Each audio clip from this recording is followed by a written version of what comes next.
You have to download the app. Get out of here. All right, come on. What's going on? All right, guys. So I'm live right now, but everyone's probably at a different broadcast. So let me get everyone over here. Sorry about this. I'll tell you guys in a second. It's crazy. It's the reason I had to delay it. So hopefully people start seeing that this is it.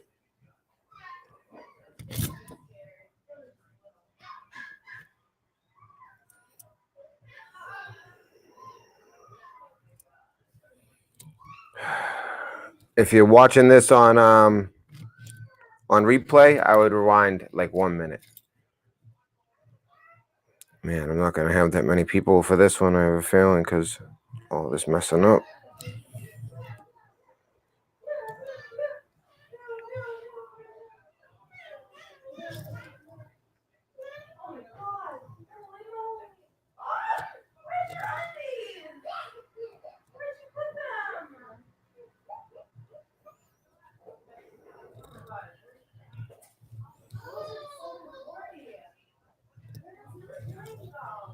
Good. Some people are starting to get here. That's good. Okay. All right. Good, good, good. I want to delete the other one. How do I do that?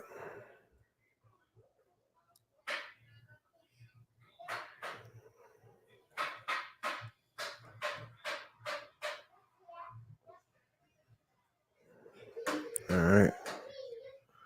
Let me delete it real quick. There's people in there.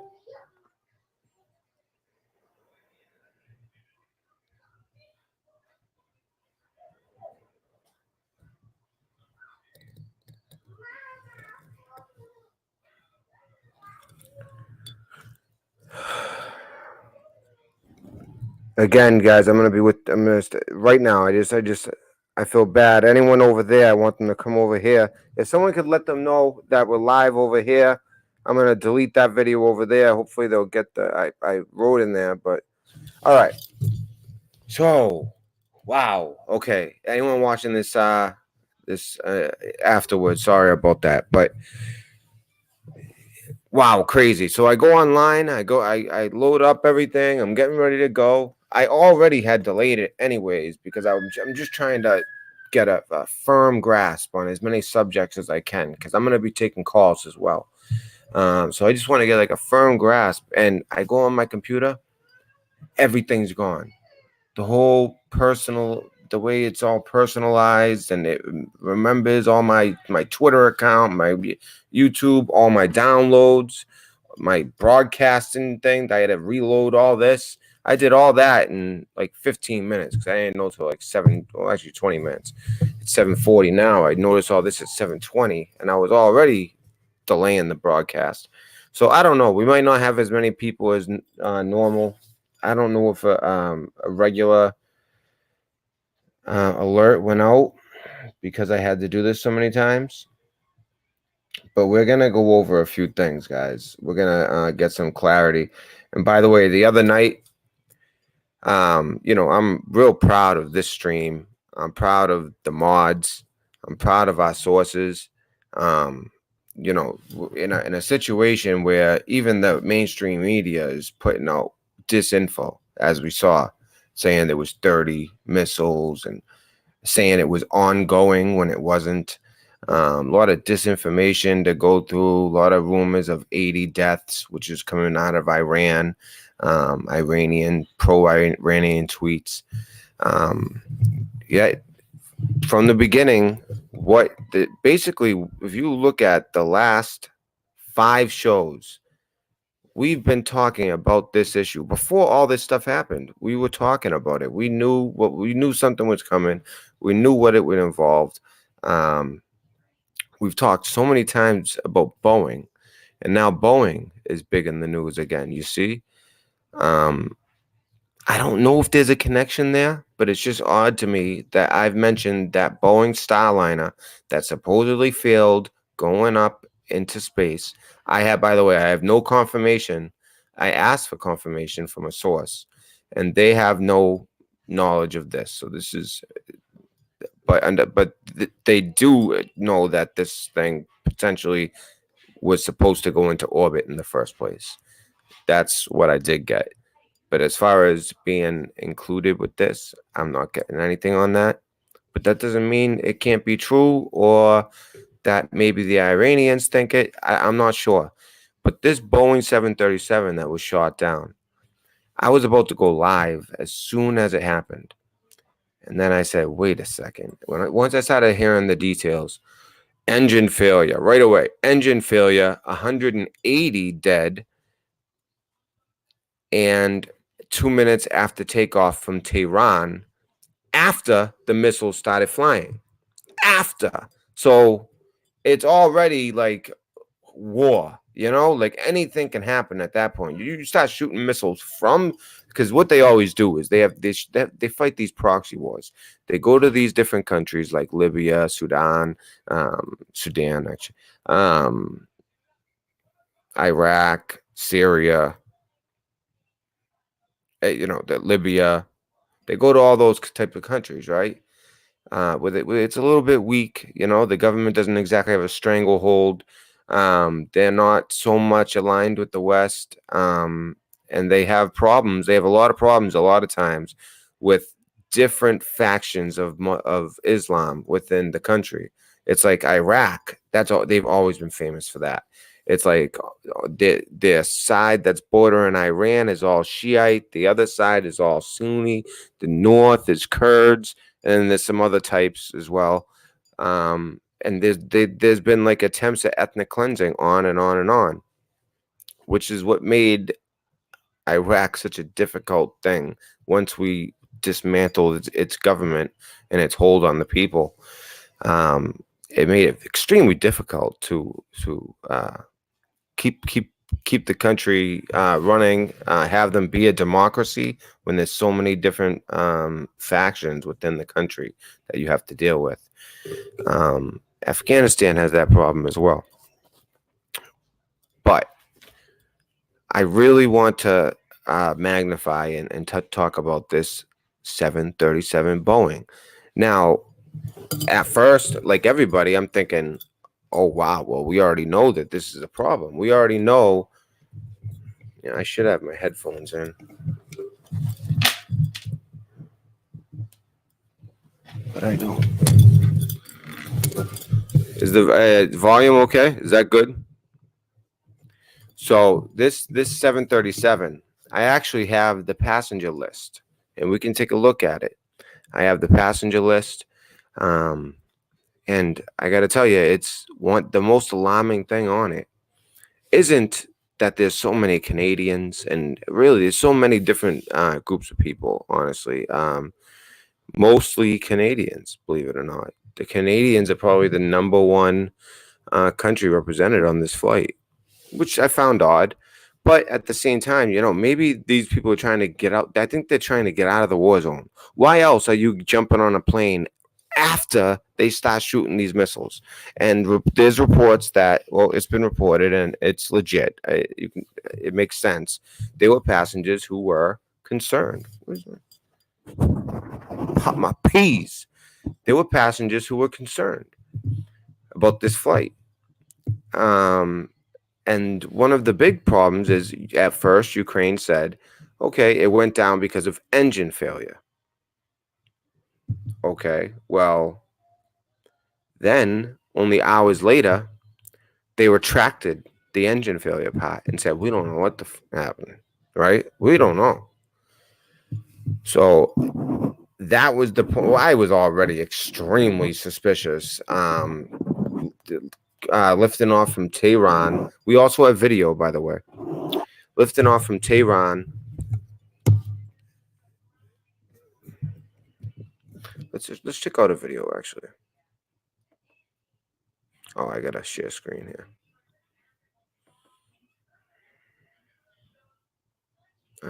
Share audio. No. Let's go like that. All right. So let's take a look-see.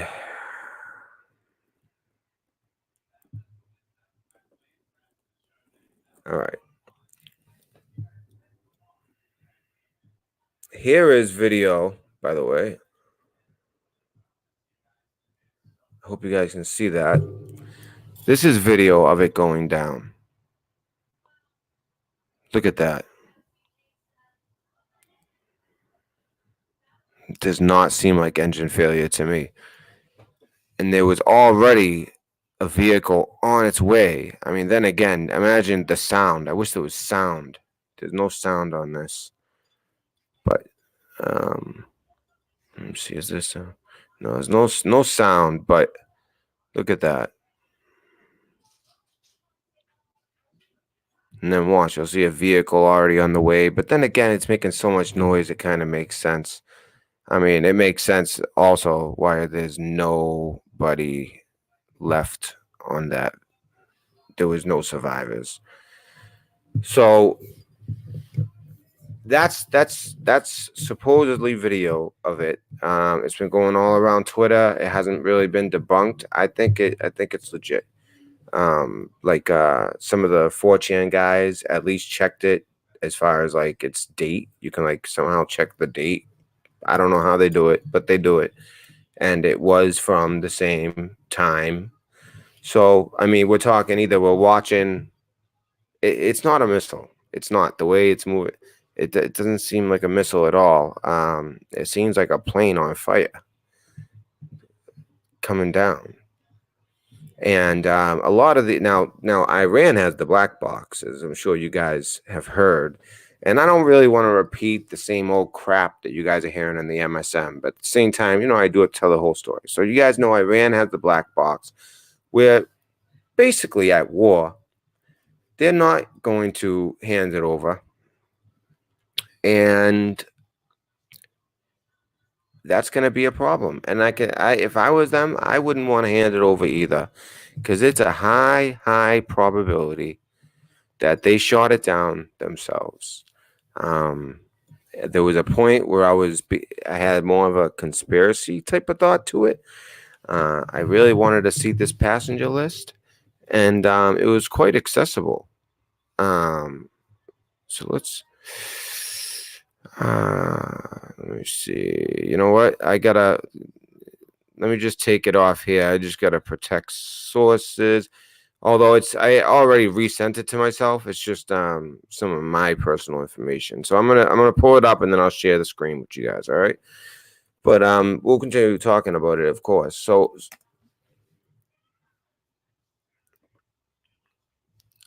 there was experts. I was looking at this thing where some experts were actually looking at the wreckage, and they were pretty open about the footage of the wreckage. And maybe they were just so open because they knew, hey, there's so many people with, you know, that are taking pictures and video. They might as well be somewhat open about the video, I guess, because they were pretty open. There's a lot of video and footage of the different pieces of the plane and all that. But what some experts was saying, just by looking at that, and it makes sense, they can tell if this plane exploded from the inside or the outside. If that was the case, if it was the case where something hit it from the outside or the inside, the plane will move a certain way. And what they were saying was this was definitely from the outside. This isn't official, but this is what I've seen experts saying, that this isn't the type of wreckage that you see when something explodes from the inside. No, not a drone hit, Sherbia. What I think this is, I think that it's just weird that it took off after the missile started flying. Why would you do that? I don't think it's fake. I don't think it, but who knows these days, right? I still have an open mind to everything, but I have to say, just because of the situation, it would make sense. I just don't know how they would let it off the ground. What type of pilot, what type of airlines? I mean, this isn't Iranian. It was in Iran, but this is Ukrainian airlines. And it was mostly, by the way, the reason you have that, you're like, why are there so many Canadian? Well, a lot of these people are dual citizens. And sometimes it's the dual citizens who are some of the most powerful people in the world. So, it might have been a lot of people with influence and power leaving, which makes you think. It does. It makes you think, especially when they're going to Ukraine, especially with what's coming up. Do you kill two birds with one stone real quick? Order out of chaos. These things are definitely possible, but all I can do is speculate when I say that. I'm just trying to lay it out for you guys the best way I can, because I can't even say, like, my opinion is that, well, we know they have these Russian missile defense systems, and this is what they were talking about actually on the MSM.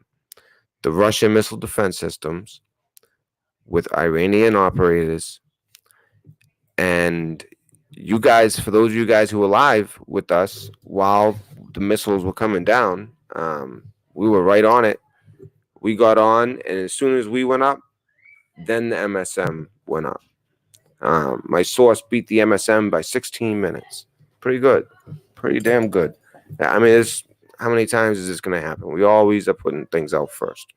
We're always accurate on things. I don't want to kind of pump us up too much, but as mods, as viewers, as sources, as people who sending me information, we should be proud of that. We don't just report BS, because in the end, you could go back and watch some old broadcasts. I was today, and it's amazing how much how on we were about a lot of things, and many other things to come. But honestly, what I think with this is that it was shot down by one of their Russian missile defense systems. Let's take a look at the passenger list. And I'm gonna warn you, this is what it was disturbing to me. Every name is gonna have a year next to it. And it's disturbing how young these people are.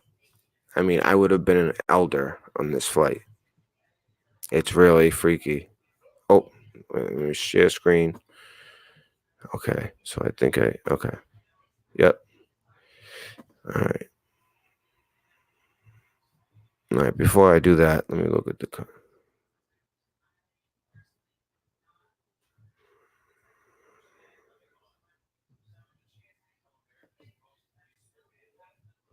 All right, here we go.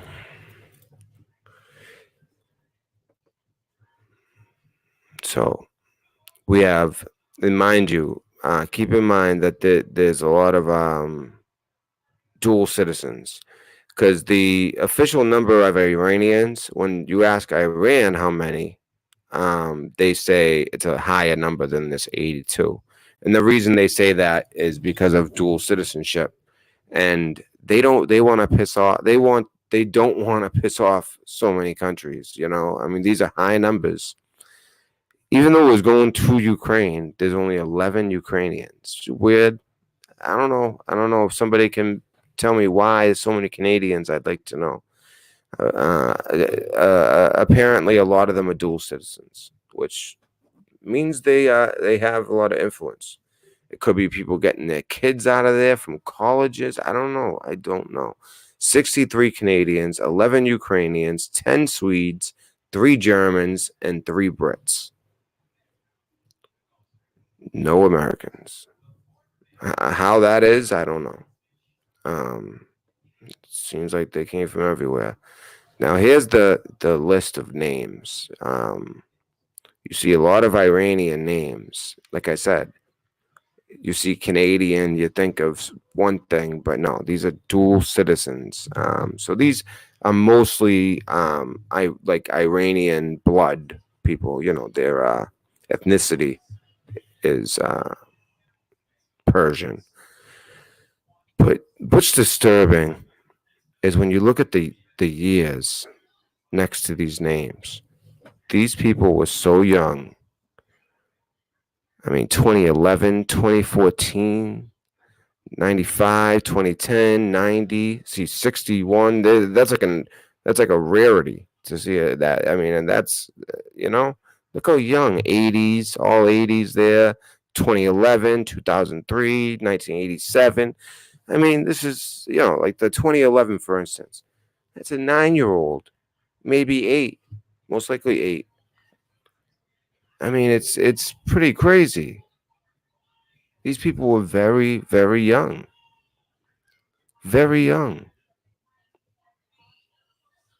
And as I said, all Persian names. For Lindbergh, Eric Lindbergh. Very young, though. Little kid. I don't even want to say his name. I shouldn't have even done that. It's like a minor, 10 years old.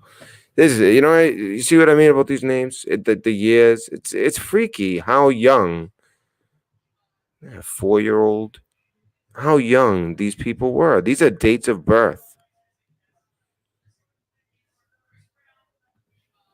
All right. It's pretty crazy.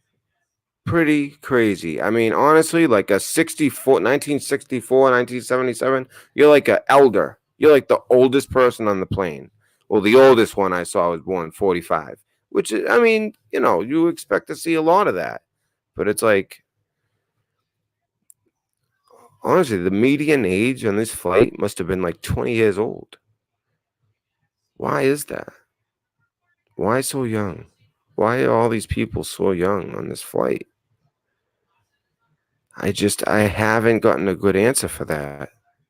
And I just don't understand that. Um, the other citizenship. What Sunshine said. I wonder what the other citizenship and the dual ones. No, no, no. A lot of them. The number Iran had the number much higher as far as Iranians and all that. They had the number much higher as far as how many Iranians were on the flight, and that's because the dual citizenship would be Canada and Iran. It would be basically someone from Iran that went and they live in Canada, or they went and they live in the Ukraine. Basically, all the names on this passenger list are Persian names. But what blows me away is these dates of birth. They are so young. These people are so young. How could they all be so young? You have a couple in there. I mean, honestly, it's a lot of children on this flight. I hate to say it. A lot of children.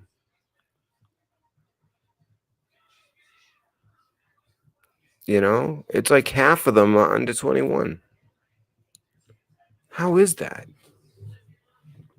Why is that? I don't get it. I don't. That's something I still no answer on that one. I still haven't gotten an answer on that one. Yeah, it's crazy. It's crazy. It is so sad. It is so sad. Now, here's where it starts getting crazy, right? So they report 180. 180 people. 180 people were reported at first. Then it becomes 176. Then they're trying to say, 4 crew. But no, the 4 crew. First of all, the 737s, I spoke to someone who used to work on 737s. They said that the 737s usually have a crew of 6 or 7 people. I wish they would point out who was the crew and who was. I mean, I just can't believe the years of birth. I almost have trouble getting past that.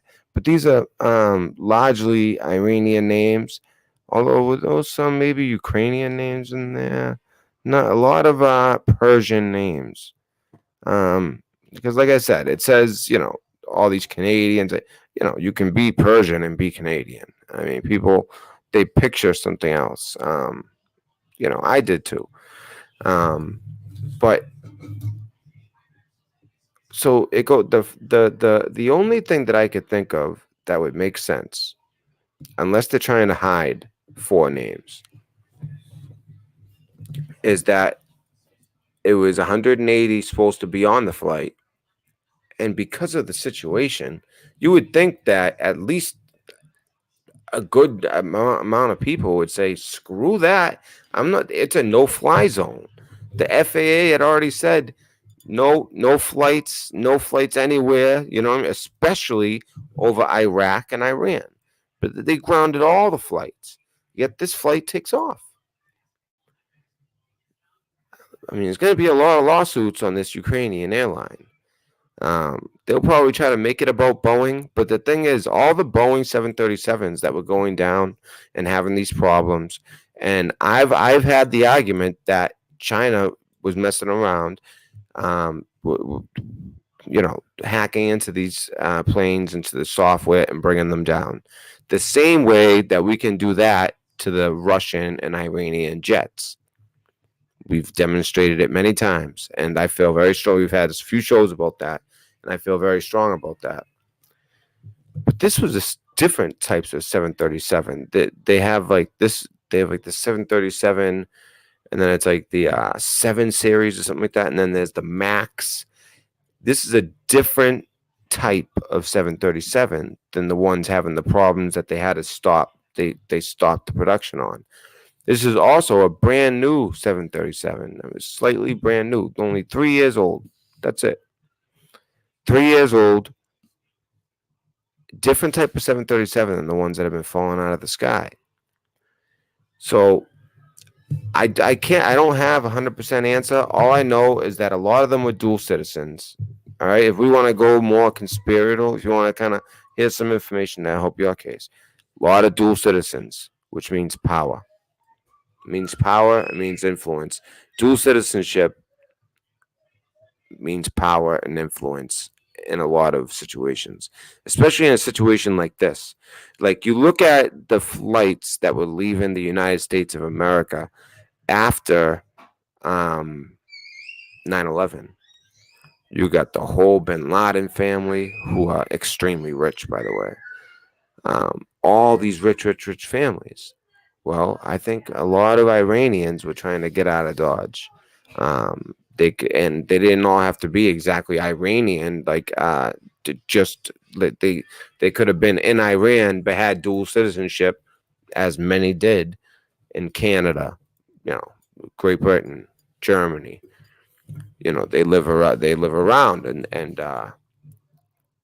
some important people, I would assume, to get on a flight at that time and try to get out of Dodge, and have a dual citizenship. I right away I start to think these are important people.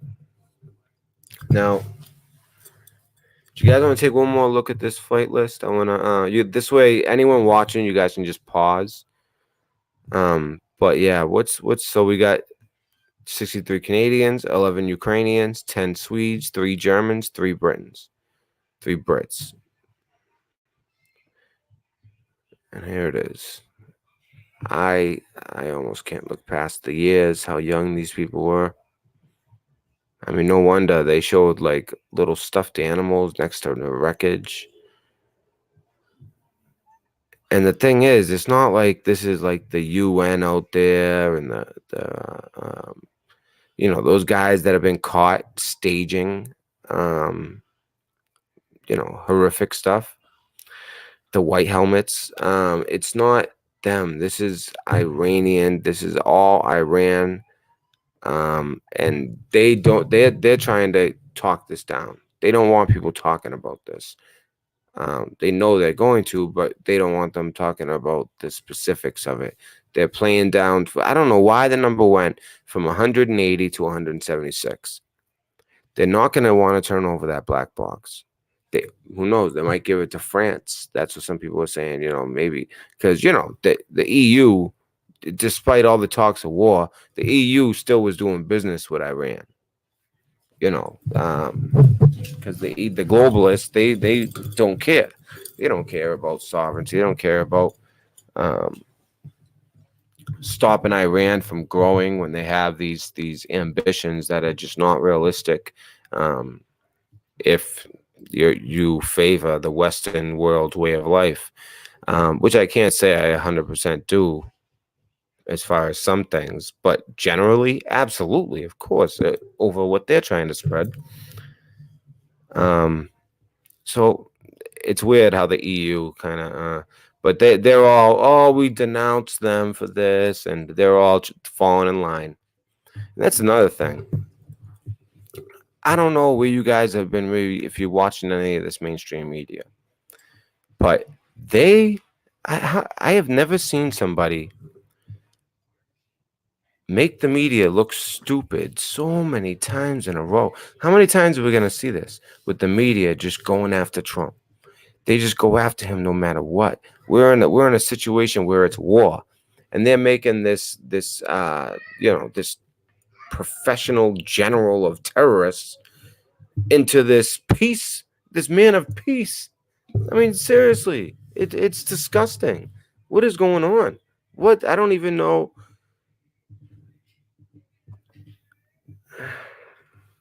I don't know, Donald. I saw basically all Persian names. The only couple of names that didn't look Persian were I don't even want to say them because they were like 10 and 4 years old. I don't even want to say their names. They're underage. They're minors. Donald, that is one of the missing 4 names. What is?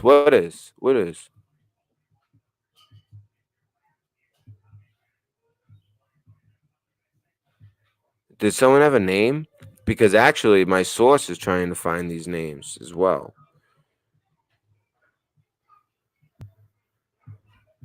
My source is trying to find some of these names. What happened? Yes, dual citizens and government. Exactly. A lot of our government is dual citizens. Don't get it twisted. A lot.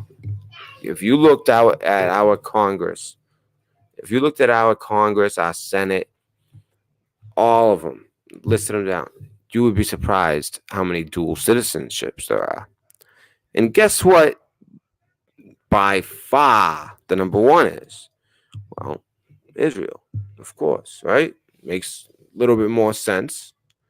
And that's how you have to kind of view this. You know, people of that faith, and they're from there, and they're probably more important people, or the way it looks, important people getting their children out or something.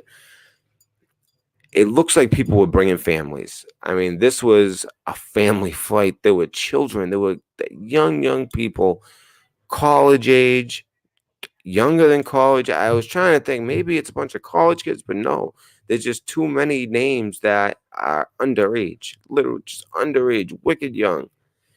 Um, it looks like people getting their families out, and you do think it does make you scratch your head. It's heading to Ukraine, and it goes down with bunch of dual citizens. What could that mean? And I don't think it would be on Trump. I think it's on the deep state.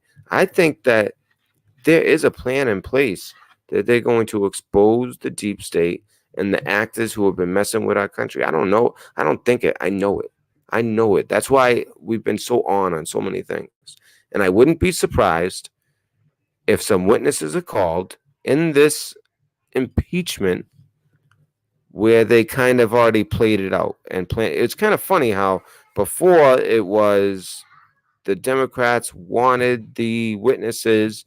Well, and when it was just in the House of Representatives, they rushed that thing through, right? I've never seen anything rushed so bad in my life. They couldn't call witnesses. They had a bunch of information that they didn't disclose to the majority, did not disclose to the minority. Schiff got caught in a few lies. They kind of got caught off. They were like, whoa. When Trump, from the beginning, they were off their foot and not really. I think they had a plan, and it just went kaput when Trump just released. He goes, here's the transcript. Everyone can see it, which is effective. But a lot of people don't read the transcripts. They want to watch opinion news, and they want to hear people bash Trump. That's it. That's what I've come to realize. People that hate Trump will always hate Trump. It doesn't matter if it's war, and he makes this strategic move that takes out a top general of theirs, yet at the same time de-escalates. When are people going to learn? Some of these countries, they don't think the way we think here in the Western world. They are not going to be. You're not going to buy their happiness and their cooperation in the world. They'll take the money. They'll take the money and they'll make a bunch of weapons and keep enriching uranium to try to kill us. That's what they'll do, and that's what they did. They'll use that money for proxy wars and influence all around the region. We already had destabilized that region. Then Obama comes in and made it 10 times worse by dumping all that money.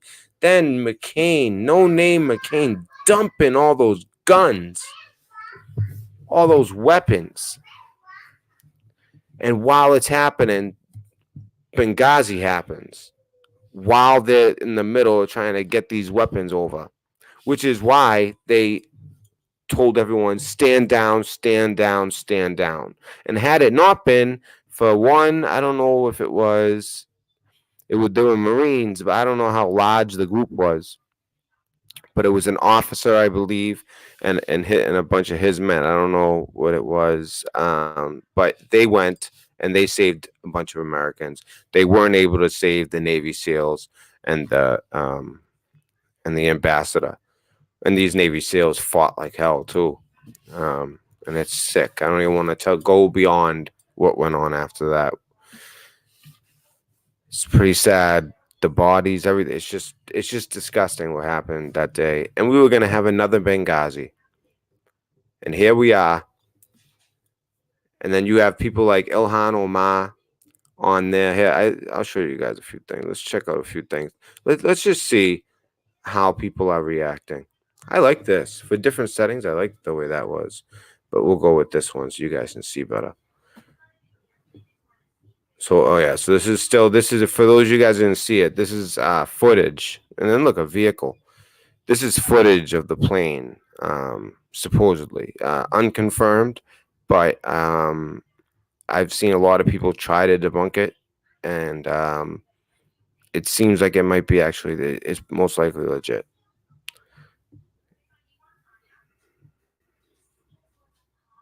Just look at that. It's already like a ball of fire. Isn't that weird how at the end it kind of lit up like that? Isn't that odd? Now, take into account it's not 100% confirmed, okay? So, but I mean, I gotta say, it seems legit. So, all right, let's see what else we got here. So we had that. Oh yeah, here's police take legal action against more than 100. And we'll stick to one. I'm going to get to that topic. We're going to talk about the Australian fighters. I just want to. So Iran refuses to hand over black box. The count's like a little bit off. We had 82 and 63. They have 62 and 83. So, like I said, they're dual citizens, so it gets a little bit confusing.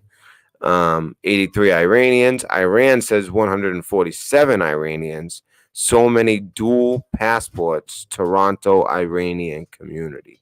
So a lot of these people were from Toronto. I guess they got a huge Iranian community.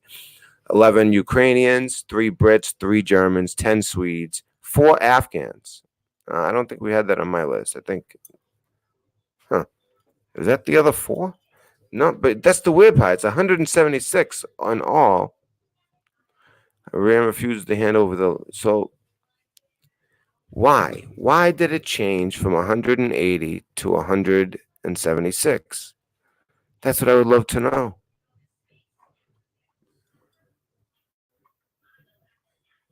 Suspicions of foul play in the crash of a Ukrainian passenger jet minutes after takeoff from Tehran last night intensified on Wednesday as Iran refused to hand over the black box. Of course they refuse. We're at war. They're not going to hand over black box that's going to make the international community pissed at them. this is the main reason why I don't think it's like, you know, some of the more conspiratorial things you could say, like, well, wow, I was heading to Ukraine and they're about to have this trial, and that sounds interesting, and it is interesting. But I think that Iran screwed up. I think they screwed up and they shot a plane out of the sky thinking it was something else. I mean, you guys remember what it was like live. We had reports of U.S. jets taking off from the UAE, all this, right? U.S. jets over eastern Syria. Now they're going in the valley. And we heard all this stuff. And you know what? A lot of it was probably true as far as the U.S. jets. I bet you they definitely did scramble some jets and gain air superiority. But first of all, how stupid of this airline. I wonder if the pilot had a say in it. Taking off after these missiles have been shot. And people, by the way, guys, this is very important. This is something I can't believe I didn't bring it up till now. This attack was anticipated. It was totally 100% anticipated. We said it on this show. You guys were aware. You guys were like, something's going to happen, most likely in the next few hours. I mean, it's amazing how low the views are on the show I did before the live show during the missile strike. But in that show, I said it straight up. I said something is going to happen in the next few seconds to the morning tomorrow. Something's going to happen. The Capitol building closed down hours early. It was abandoned. The Capitol building, even the White House, nobody was there. Everybody went somewhere. The very important people, like the president, obviously went underground into this, you know, the situation room or whatever. While everybody else went home, went wherever they had to go. But there was nobody working in all those Capitol buildings. They said, "Oh, it's because of snow." But even the broadcasters, the only people that were there was the media, and the media standing there, and he almost hinted at it. He said, even though it's not exactly snowing, it's like little tiny flurry. It's like nothing. And DC, they get a lot of snow. Just like, I mean, we get more in Boston, but DC still gets a lot of snow. They're not wussies about snow. They're not going to shut down all the Capitol building because of a flurry. They knew something was about to go down. They didn't want everyone gathered together in these targets. It makes, I'm telling you, as soon as I saw that, I said something's up. And I said it on the show. Something's up. All these Capitol buildings are all shut down, and there has to be a bigger reason for it. Sure enough, about 45 minutes later, I'm back on live. Missiles fired. So this was anticipated. This, you could feel it in the air. As soon as I see that all these buildings are closed down, that's the first place my mind went was, huh? You know, like they knew, and because they knew, that is the reason that that no soldiers were killed. You know why? They weren't there. They weren't in their living quarters. They were all either underground in bunkers or moved to a different location, or maybe underground. All of them, not just them. It seems like the Iraqi soldiers as well. They all went underground. And you know what? A source contacted me, and I'll tell you exactly what I was told at the time. Exactly. And this is the same source who's giving us very good information. Um,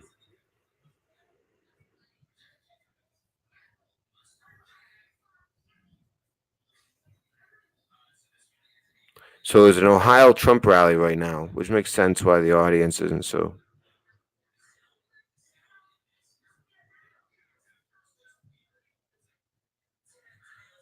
All right, so let me see here, guys. I'm just gonna read you some intel I got.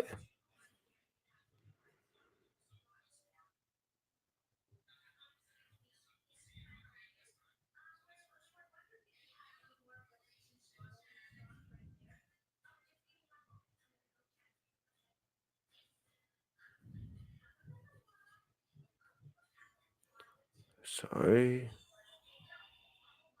Okay. So Pence at the time, Pence, Secretary of Defense, um, who is Secretary of Defense. Oh, I know his name. I can't think right now, but you know the guy with the glasses.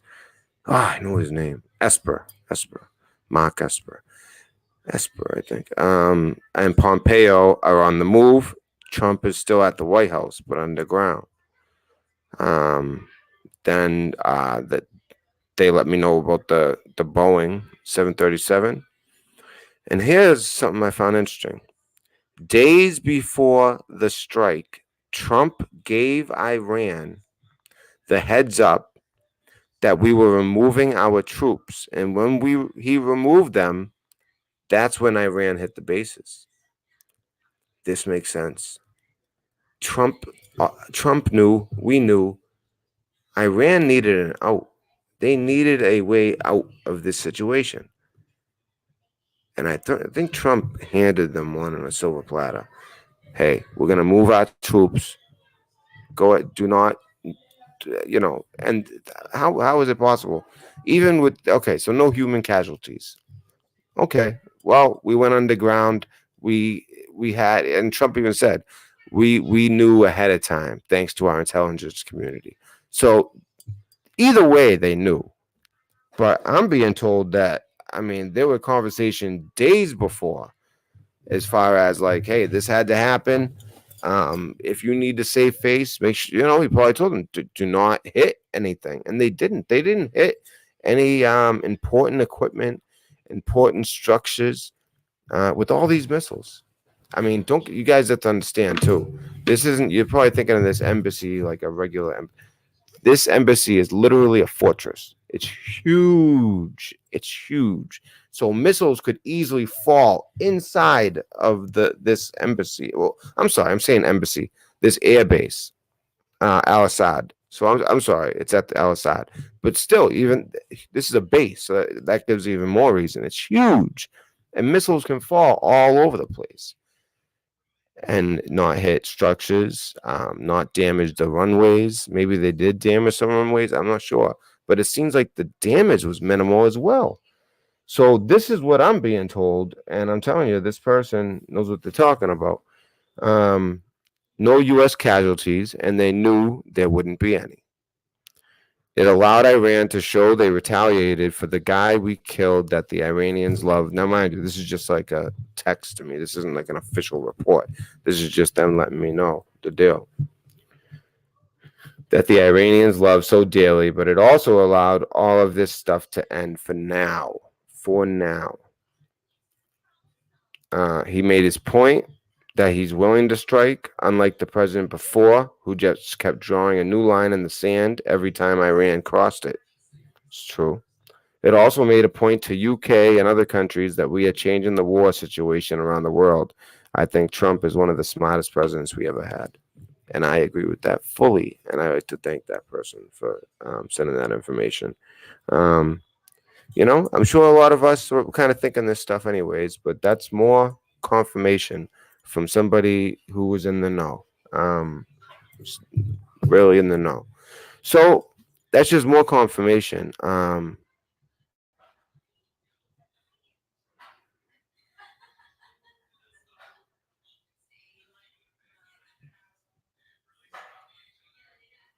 So will people worry about funding?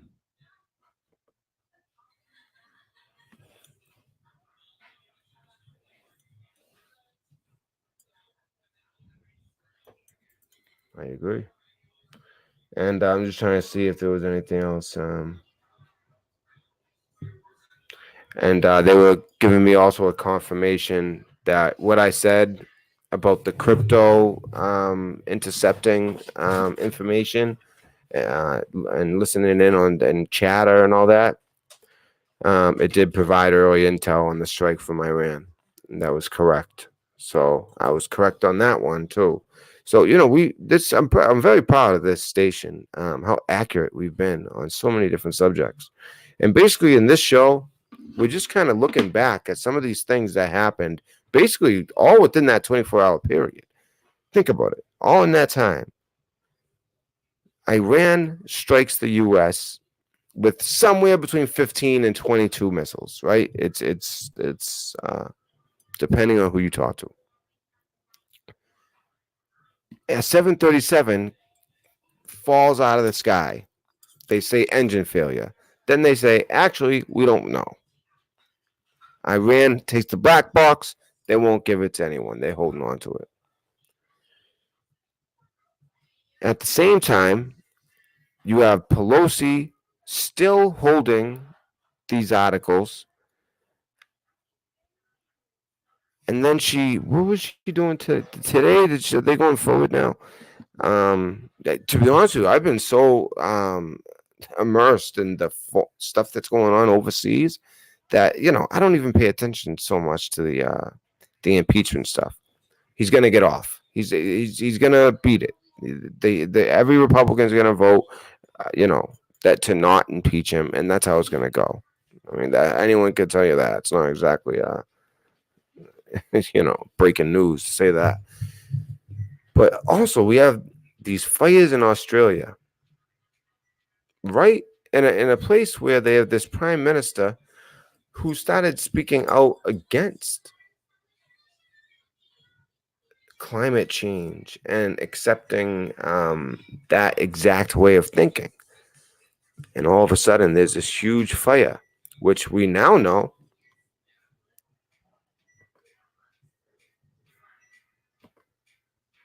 by the way, we now know that this was not natural and not because of, natural causes. No, this fire was started by people.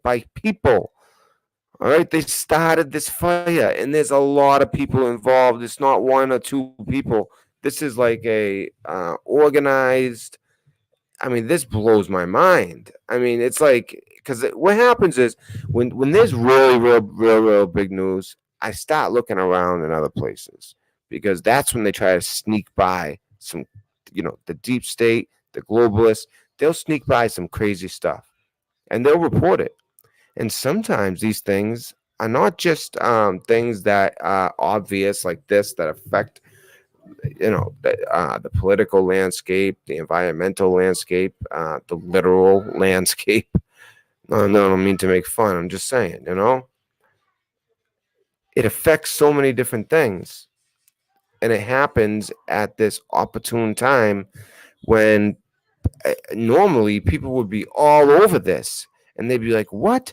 Look at police take legal action against more than 180 in Australia's most populous state for alleged bushfire related offenses. So these people literally set this fire.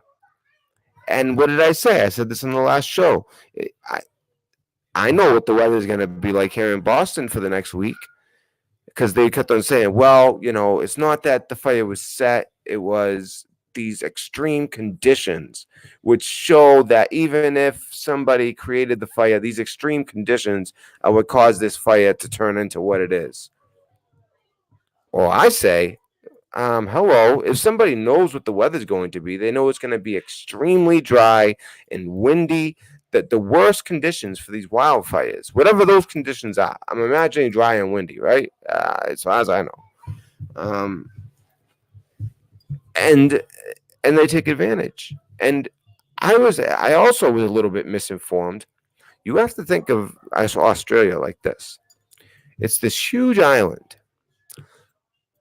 Around the outside of the island is where everybody lives. That's also where you have most of the forests and stuff like that. The middle of the island is like desert. It's almost uninhabitable land. I don't even think you can really grow too well in that land. The middle of the island is just no good. So most of the people and animals are all in these areas. Obviously there's some areas that go a little bit more inland. But all the people and the animals, I mean, I heard numbers. I thought they said 500 million, but it was more like 500,000. We're talking like almost 1 million animals. maybe more. I've heard different numbers. I've heard some crazy numbers that I don't know if I believe. Um, so it's look at this here. State authorities in Australia's most populous state of New South Wales have taken legal action against more than 180 people for bushfire-related offenses since the devastating blazes began. Since November 2019, a total of 183 people have been targeted by police. Since November of 2019? Wait. That's not what I want to hear. I want to hear about this fire only. Hold on. See, that's why you got to be careful with some of these news sites. But I do know that they've arrested a lot of people for this particular. Oh, here we go. Police in the northeastern state of Queensland are also taking action against people for fire-related offenses. Police revealed to AAP that 103 fires have been deliberately lit since September, with 98 people, 67 of them juveniles, having been identified as alleged culprits. I wonder if this is like a school thing. Devastating bushfires have ravaged Australia in recent months. In particular, in southeast Australia's north southwest or NSW. What does that mean? NSW and Victoria. Oh, is that New something Wales? Yeah, and Victoria, killing at least 25 people and affecting hundreds of millions of animals and livestock. More than 2,000 homes, that's what I've heard as well, have been destroyed, which have so far burned through more than 5.25 million hectares. What is it? They use a different thing for acre as well than us. It's a whole different, that's part of the metric. So that's 13 million acres. So, wow. 13 million acres of land, an area twice the size of the U.S. state of Maryland. Why they use Maryland, I don't know. That's like one of the weirdest shapes that most people don't know. Oh, sorry about that. All right, let's see here. Oh man, what a sad picture. That beautiful horse. Under the NSW Crimes Act, the Rural Fires Act, and Rural Fires Regulation, penalties relating to the bushfires include up to 25 years in prison for damaging property with the intention of endangering life, and 21 years in prison for starting a bushfire and being reckless as to its spread. So they're going to make this all about climate, yet not just with this particular fire, but really since September, there's been hundreds of arrests for this exact type of behavior as far as setting these fires. And you think, well, why would they do that? Well, you got to think, oh, there's probably some intention there. And then let me show you. And also, I was pointing at, look at this. I mean, we should be so. I'm telling you, after the Navy, what I wanted to do is really be a firefighter. I never ended up doing it, but I respect firefighters so much. These are American firefighters going over there.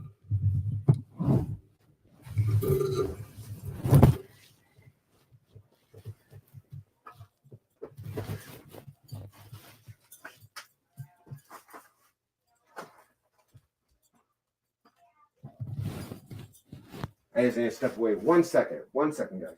Oh, man. Amanda. Hey, you got the cigarette?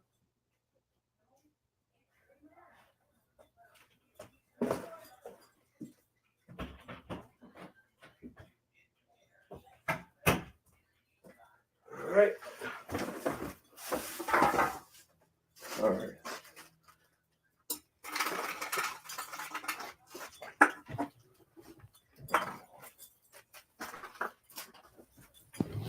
Good. All right, just had to get a better thing for the mic. Okay. So you guys probably seen that video a few times. All right. Let's see what else. And by the way, I'm gonna take calls. So just give me a few minutes. I'm going to start taking calls. I just worry that the president is right now. Maybe I could put that up. But here's some other stuff I want to talk about that nobody is talking about. So notice this recap of what went down in Iran in under 24 hours. Ballistic missiles launched at two U.S. bases in Iraq. Soleimani was buried, which, by the way, before he was buried, as it says at the bottom, over 50, I think the count was actually 56 people died right before he was buried. I don't even want to say the word, but what type of animals? What are they doing? Why are they doing that? Why would they be stampeding to the point where 56 people die? I mean, if it was like, they started shooting off missiles, and then a something went around that, oh, the incoming. I could see it in that type of situation. But they're burying their beloved leader. I mean, what is that? What a weird thing. 56 people die in a stampede in a stampede at a funeral? Very weird. If someone can explain that one to me, like I said, I'm going to be taking calls in a minute here. Ukrainian jet crashes with 176 passengers dead, although it was reported for literally like 12 hours before that it was 180 passengers. Then it turned into 176. Now, I've kind of given them an out as far as how I look at it by saying maybe four people said, no, I'm not going up in the sky during war time, of all times right now, right after missiles were just sent. The Americans could be answering. They promised that they would answer. And you know what? I was thinking that we were definitely going to answer. But then once I heard no casualties and minimum damage, I thought, okay, you know what? This is a good time to de-escalate. They think they're saving face, but the world knows. We went up, punched them in the mouth, and they got up and just kind of like screamed tough and ran away. The world knows it. And, that's no way to look at foreign policy, but I think people need to start realizing some of these countries, that's how you got to deal with them. They haven't been checked in so long. North Korea, they got checked. We checked their ass, and all of a sudden they calmed down. Same thing with Iran. Now, did we embolden them more and make it worse? And then later it's going to come back to bite us when we have a weak president? I hope not. I hope our military is been built up to the point where even with a weak president, we'll be okay. I mean, our military is amazing. Absolutely amazing. I mean, our capabilities when I was in was amazing. But then again, we were pretty built up then too, going to war. But bunch of sirens. Anyways, now here is the point that I am really trying to make. This is the one that really piques my interest. 4.9 magnitude earthquake struck the southwest of Iran. Now, what it doesn't say there is right after that 4.9, that same night, the 4.9, by the way, was right at a nuclear site, a place with one of their known nuclear sites. They do not have nuclear capabilities, but they could be there in a year. Supposedly, it's been said they could be there within a year. I think we will be doing some stuff to slow that progression down for sure. But a 4.9 magnitude. Now, we've seen the same thing in North Korea with the same type of magnitude when they were either doing tests or when they had some failures as well. which I don't think were just normal failures. I mean, they basically they collapsed a friggin' mountain. A whole mountain caved in on itself because of them. Although I think that we really just sabotaged them, to be honest with you. I think that we've sabotaged them a few times now.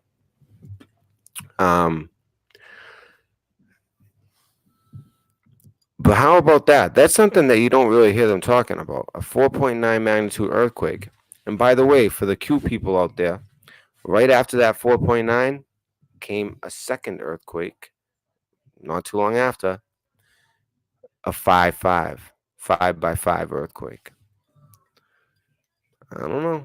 I'm just saying. I'm just saying. So that's very interesting. And I'm going to look more into this earthquake. Why are they not talking about this earthquake with the obvious implications? Amanda, you can see your shadow. I know. I'm doing this. All right. I just want one puff. That's right why. here. No, here. I can't stop losing. Oh, you're so obnoxious. Oh, Brandy, go to Biloxi. Oh my God, I used to love Biloxi. Biloxi, Mississippi, right? I don't know why you were saying that, but yeah, that's really. Not sure the bases. Which base, Peggy? Let me see. I'm trying to see what you.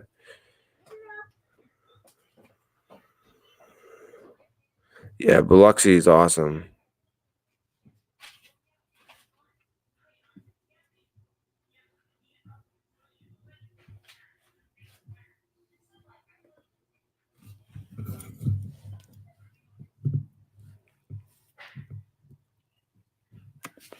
Did you want him to be going to Korea?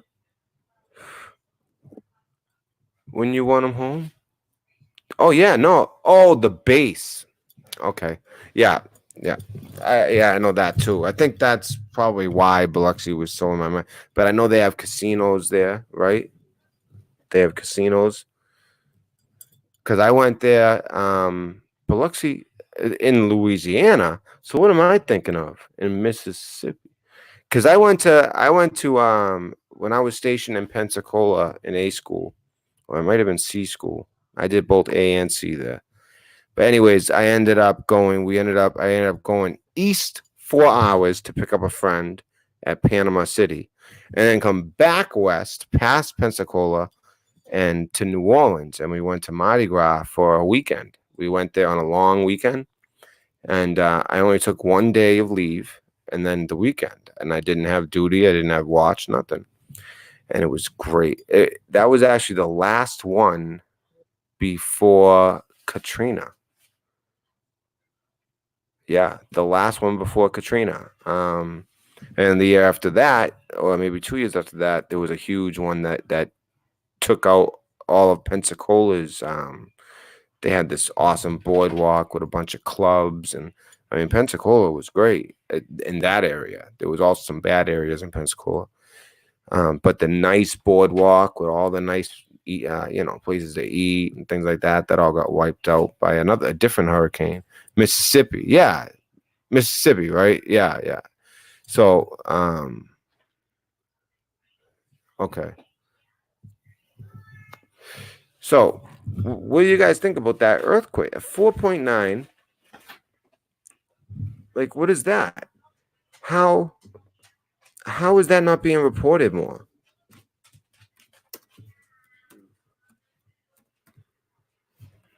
Let's just see what I got. And you know what? Even on some of some of the places where you can get some good information. What is that? Not found. What?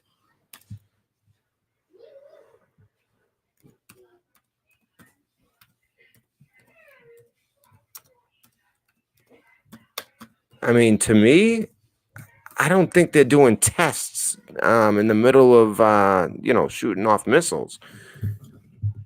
It could have been CIA, it could have been some type of frequency weapon, some type of weapon. See, here we go. 2 earthquakes struck Iran near the Bushehr nuclear power plant Wednesday morning. During a tumultuous day, yeah, it just happened to hit the same night that an airliner goes down and they shoot off anywhere from 15 to 22 missiles at a U.S. base in Iraq. I mean, Iran, a lot going on at that time. And it says, why did they change it? It was actually a 4.9 and a 5.5, not a 4.5. It was the second one was a 5.5. I know that because people were saying 5x5. So it occurred around 9 a.m. local time, and it was followed up by a 4. It was actually a 5.5 aftershock 30 minutes later. Is the aftershock ever bigger than the original? Because I'm pretty sure the 5.5 came second. 5.5, not 4.5. We'll see. But that's interesting. I don't know why. Here we got the Washington Post talking about it. That's good. CNN. So they did report it happened, but there's no talking about it injuring 7. I mean, people got hurt. And why? Right at this. See, I don't want to see the regular. I want to see some more. Somebody who will actually say it, like what is going on. Here we go. Here's a good little headline.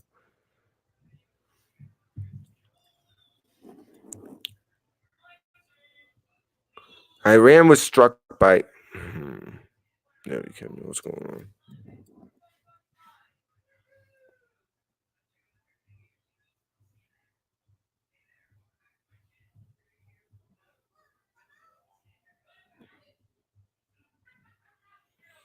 Iran nuclear site hit by 4.9 magnitude earthquake.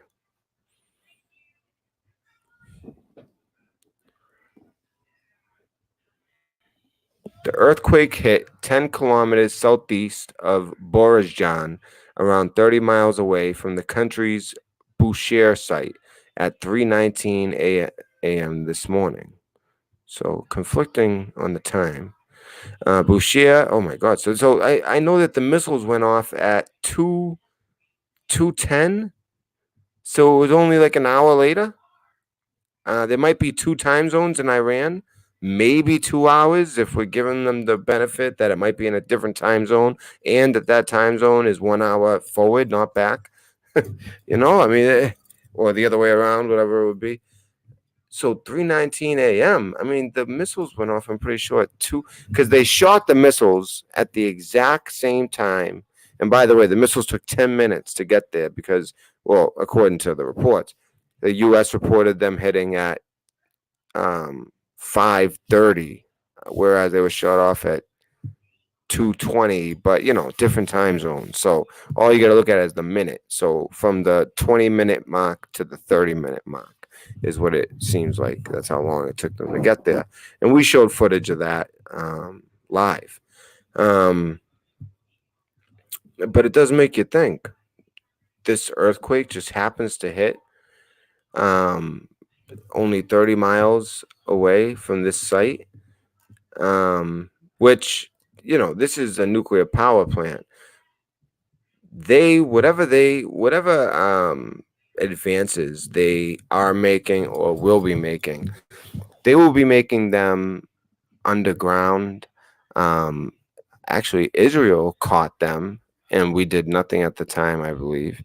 But Israel caught them, and Netanyahu did a whole presentation, if I remember correctly.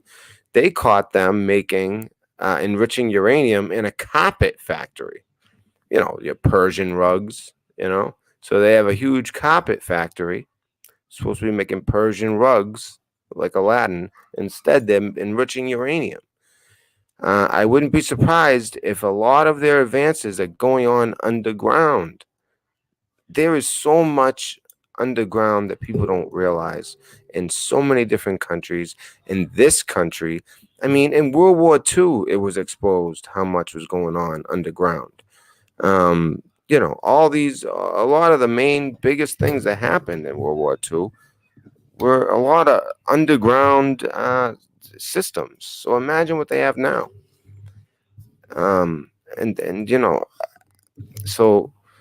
And it had a depth of 10 kilometers, indicating that it was a natural event and not linked to Iran's missile attack on U.S. air bases. So that's what it says. So this is just natural. It's just a huge coincidence that this happens literally almost exactly an hour after missile strikes on U.S. air bases.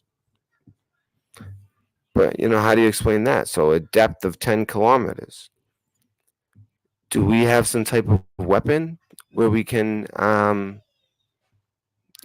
cause these type of things? Hop comes to mind. For sure, hop comes to mind.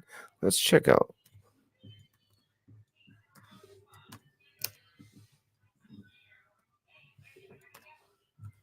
I just want to see what they are rumored to have when it comes to this.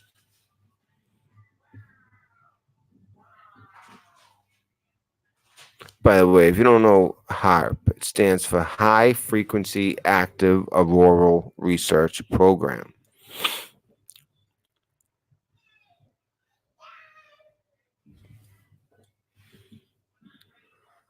This is the type of, this is my language as far as cryptology with the VHF, UHF, all that very high frequency, ultra high frequencies. But I want to see mineral exploration,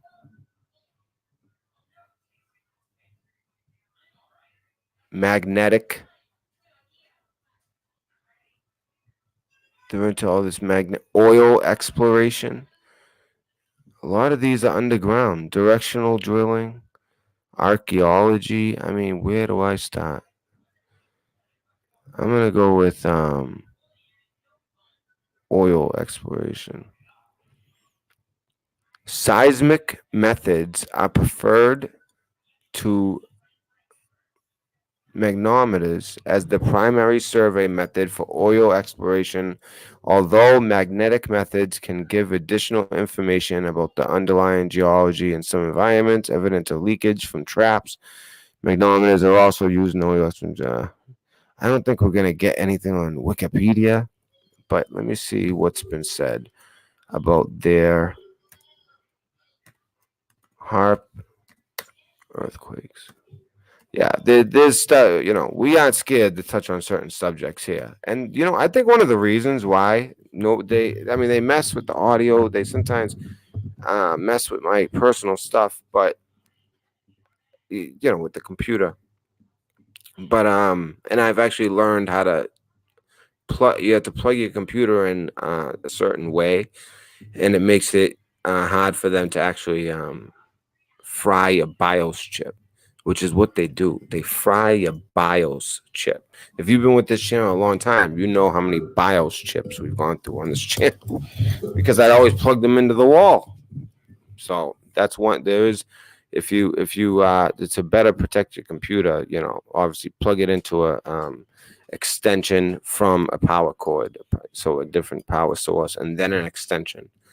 But let's see.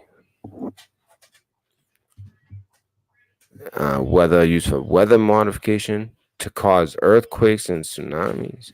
So let's see.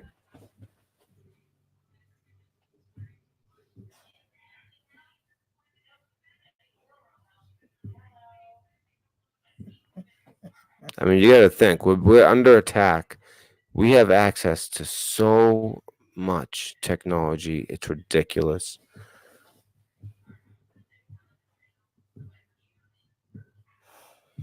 Get out of here. Let me see.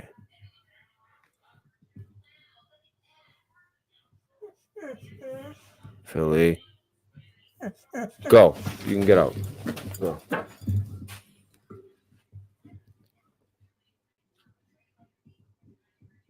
If the military secretly developed a weapon which had caused a tsunami over half a century ago, what kind of advanced deadly weapons might be available now? Good question.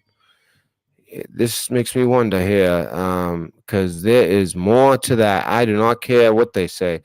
Oh yeah, just 737's falling out of the sky for no reason, just an engine problem. Well, at the same exact time, right by our nuclear site, we have 2 earthquakes. Yep, totally normal. Around the same magnitude earthquakes that happened in North Korea when they either had problems or when they had tests. Although the depth was different. The depth was 10 kilometers, according to the USGS. Where is the thing about these earthquakes? So is this it?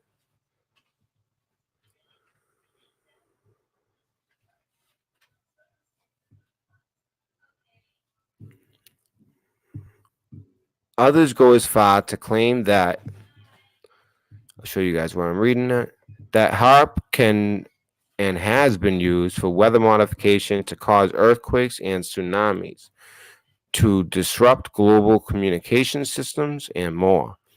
Major aspects of the HARP program are kept secret for alleged reasons of national security, yet there is no doubt that HARP and electromagnetic weapons capable of being used in warfare do exist. Fact. According to the other HARP website, HARP is a scientific endeavor aimed at studying, what is this here? Getting in my way.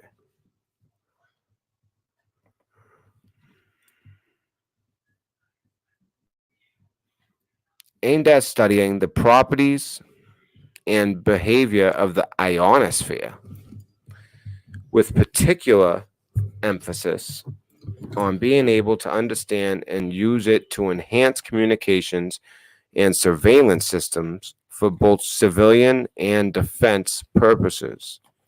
Well, that's legit, for sure, with the satellite and surveillance for communications as well. Especially now with the quantum, I wonder how that goes with this quantum world. Yeah, because I think in forms of cryptology, and now that they have these quantum computers out there, whatever country doesn't have them, they're asked out. Once you hit a certain number of what's it called? I can't even think.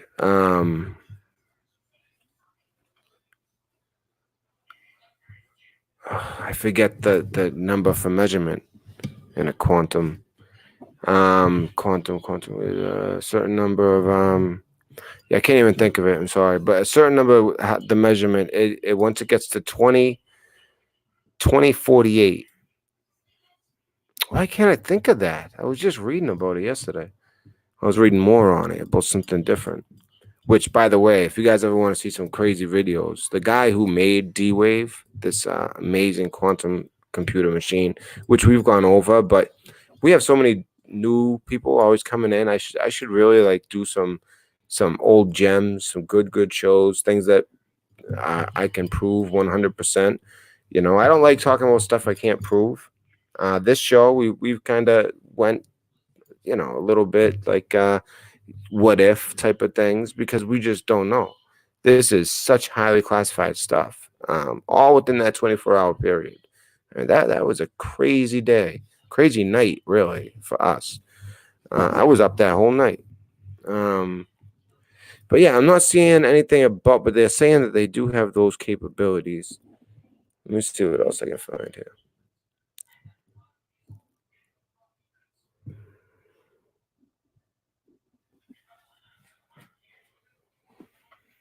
Well, what's this about some earthquake? So this is regarding a different. Did mystery HARP U.S. military experiment near epicenter trigger tremor? Because I do know that they definitely have a huge location out there in Alaska. So that makes me wonder. There might be something to this, because I know that they definitely. Come on, what is this? What is this? Get out of here.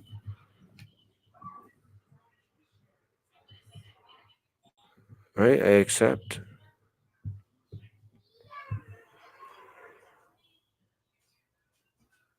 Okay. HARP, which stands for, they just want to sound smart, High Frequency Active Auroral Research Program, was set up by the U.S. government in 1993 and run by the U.S. Air Force and U.S. Navy. Although mostly top secret, critics accuse HARP of attempting to weaponize the planet. The U.S. Department of Defense has allegedly attempted to harness and control everything from the weather to earthquakes and use them as weapons. HARP was based on a U.S. Air Force base in a remote part of Alaska, far from civilian eyes, until military involvement officially ended in 2014. Oh, wow. So they went public? So under Obama, they went private. I'm sorry, they went into the private sector.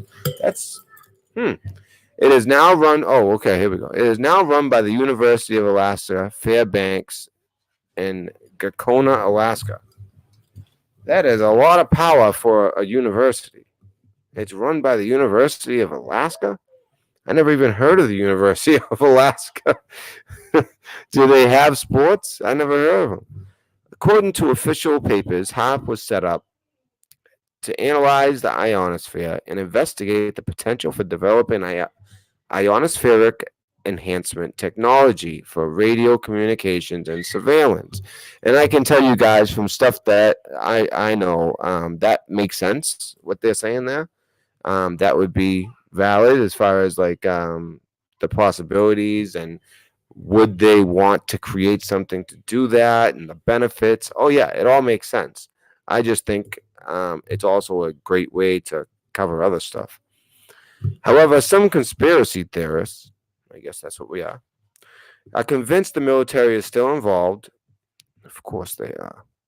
I mean, that's not a conspiracy theory. You gotta be kidding me. You have to be naive.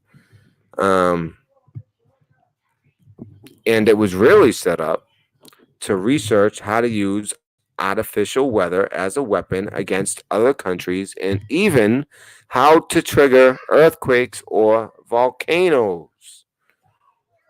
I'm just saying, people, what are the chances of all of these things happening in Iran in that small period of time? A lot of people see how crazy that is. That's one thing I noticed, like on Twitter. That was one thing. People were like, how is this possible? All the missiles are shot out of there into Iraq with no casualties, minimal damage. It's like, I'm telling you guys, the world is a stage. And then an hour later, a 4.9 earthquake hit, followed by a 5 by 5, 5.5 earthquake. Then all of a sudden, just around that time as well, I mean, this is, forget about 24 hours. This is all within like 3 or 4 hours. Then an airliner goes down, 737 Boeing, of course, a Boeing. And we've been talking about Boeing and the Starliner capsule, which I did ask a source. I said, did I have anything to do? You think that had anything to do with it? And they said, I don't think so. But they did say, but, its mission was not to go to the International Space Station. I can tell you that much.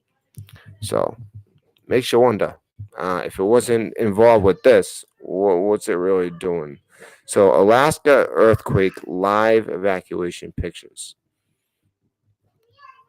Oh wow, huh? Yesterday's mega quake that led to a tsunami warning across much of the U.S. for several hours has led to fresh speculation about HARP due to its proximity to the epicenter. Today's social media and internet forums were awash with theories. One tweeter wrote, right by the HARP facility, FF, weather warfare. Another said, does Deep State have earthquake weapon? What's HARP in Alaska? What scandal does Cabal want to distract from or distract to? Which was my input. Another poster on an article about the earthquake on mystery website strangesounds.org said the earthquake in Alaska led to the signing of the HARP. Led to the signing of the HARP. Mystic claims Alaska earthquake a warm-up for a bigger one. Let's check this out.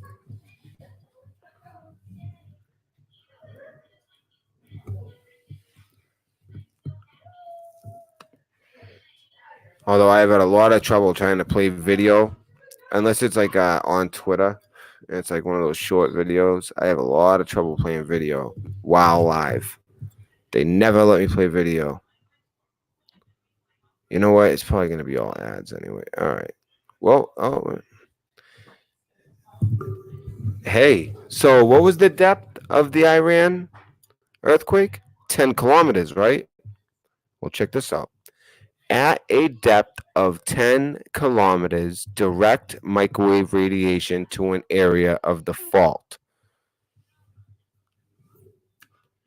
Whoa. So What do we see? What do we got here? Did I come across something? It's the exact amount of kilometers. Although I have heard a lot, because if you guys remember the earthquakes in California, of course, I have a lot of people in California I communicate with, and let me see. So what was that the follow up of? Okay, HARP can certainly be used to send radiation into the ground to locate underground munitions, minerals, and tunnels, as well as oil and things like that. Okay, so wait. So another post. This earthquake in Alaska led to the sign. Huh. I'm just trying to see what that was a follow up of. Harry, come check it out of here.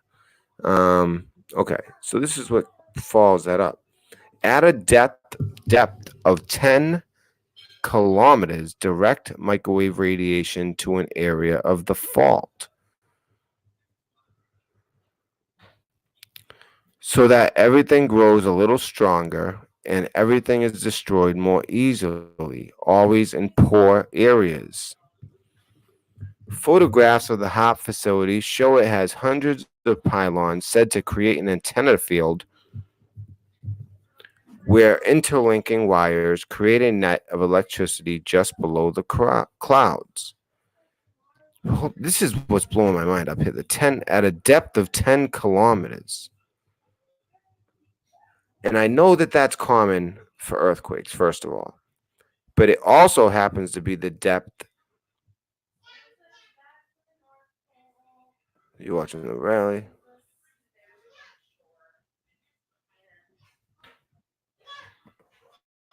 Oh, so Trudeau said that it was confirmed by Ukraine that Iran did shoot the plane down, maybe unintentionally.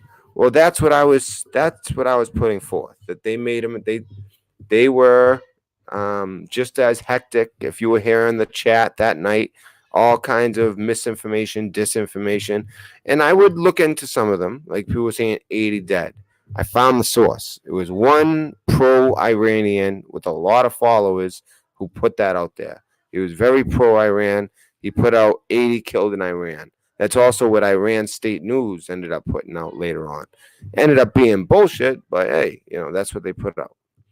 But this whole thing about the 10 kilometers, at a depth of 10 kilometers, direct microwave radiation to an area of the fault, whereas the earthquake was at 10 kilometers deep in Iran an hour after these missiles were sent off. Makes you wonder. Makes me wonder. It also claimed it has the potential to send energy beneath the ground, which I can tell you absolutely is true. A quick Google search of HOP coupled with earthquakes leads to countless conspiracy theory reports that earthquakes across the globe, including in China and Iran, were caused by the U.S. using HARP. Well, maybe because there's something to it. Popular U.S. conspiracy. Now they're going to go the Alex Jones route. Now, do you guys?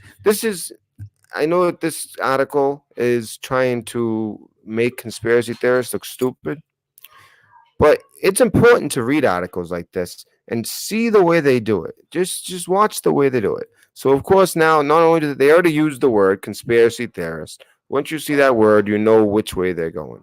And then here we go, another one. Popular U.S. conspiracy theorist Alex Jones, who runs InfoWars, everyone knows who he is convinced HARP is used to manipulate weather, and as previously said, it could be responsible for earthquakes in Iran, after claiming it was turned on just prior to one.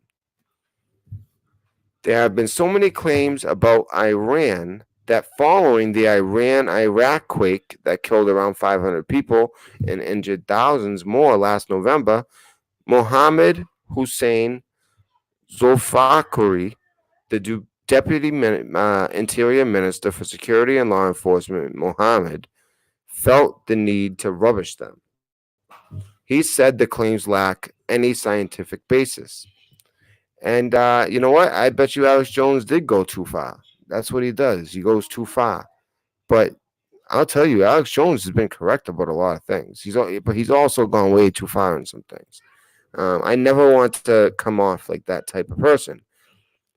But I am not buying it. I am not buying the earthquake right by the nuclear site, followed by a second earthquake right by, a little bit further from the nuclear site, but in Iran nonetheless.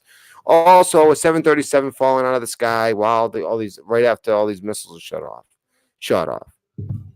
Now it's starting to look like we're getting some clarity. If that's true, then I guess that Trudeau is saying that Iran is claiming responsibility, or that Ukraine is saying that Iran shot it down.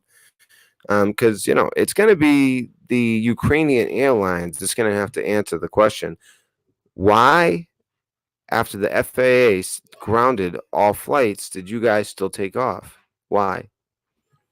Sounds like some people with a lot of sway and influence made that happen. Like I said, for those of you just joining us, on that flight, we have the whole passenger list here. And what you'll find really, I don't mean to jump around, but just to show quick, you'll find, first of all, a lot of Persians. Oh, well, there's so many Canadians. People think they see Canadian. They don't, for some reason, your mind goes to a different place. They're Canadian, but they have dual citizenship with Iran. Many of these people had dual citizenships. Also, another thing to note that's also pretty sick is the ages. These ages of some of these people are so young. It's crazy how young these people are. Just look at the ages. You see a lot of kids, a lot of children were on this flight. Very, very young flight. I'll tell you that.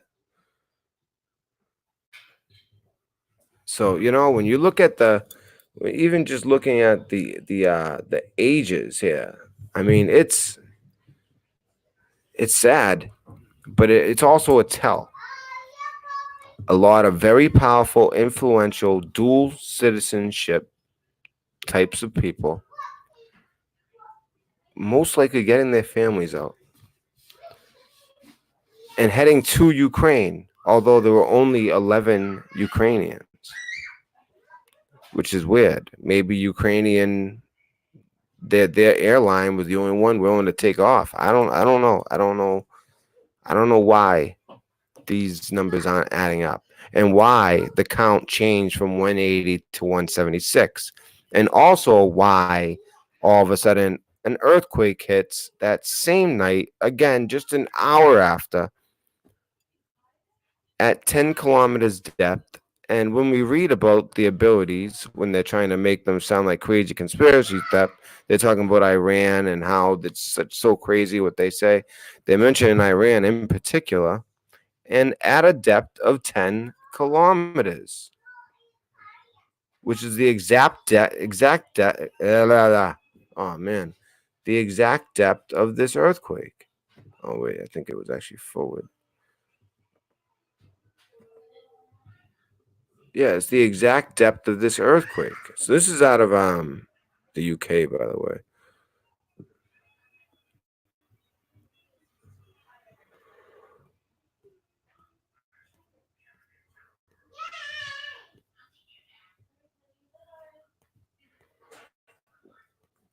So yeah, see, at a depth of 10 kilometers. So, and then that's exactly the depth that this earthquake was. Okay, so we're past this. Look at that. By the way, that's what it looks like. Crazy. And there's if you guys have ever watched some of these guys who are brilliant, they use these different radars and they can see what's going on. I just, why didn't I think of this before? I need to like resubscribe because I haven't seen videos from them in so long. I want to go and look and see what type of activity was going on, because they can pick up all types of waves in the atmosphere. Basically, it's like one of the things they use looking at weather. But out of nowhere, like especially coming out of Nevada, you'll see these waves, woo, woo, woo, woo, woo, woo, and it's obvious. I mean, there's the natural way of the jet stream, and then there's these, semicircle waves coming out in two different directions at once. Boom, boom, boom, boom. A lot of times out of Nevada, which that's all I'm gonna say. I can't really. I've been told not to. I gotta skip that part, guys. That's one thing I gotta. But I said it. The rumor about HAP, environmental manipulation, became so persuasive that in August 2016, the University of Alaska Fairbanks held an open house to show skeptics the facility is not capable of mind control. Okay, so they're getting out of hand here. They're getting out of hand with some of this. So HAP takes huge amounts of energy directed at our ionosphere and bounces it back to Earth. This disrupts the magnetic field. It can cause a massive earthquake. Many of the recent earthquakes were preceded by colorful disruptions in the atmosphere characteristic of HARP. There appears to be no evidence to back up any wild claims other than repeated online speculation. All right, so that's that. Now, another thing I wanted to ask you guys. Yeah, too many coincidences. I agree. Have you guys gotten some any of you guys gotten some crazy weather lately in the last 3 days? Basically since this happened. Anyone noticing the sky is very, very off? I am not one of those people that big and looking at the sky and chemtrails. I believe in them, but I'm not big at trying to find things in the sky. I don't know. I've never been like that. I know a lot of people are. And it's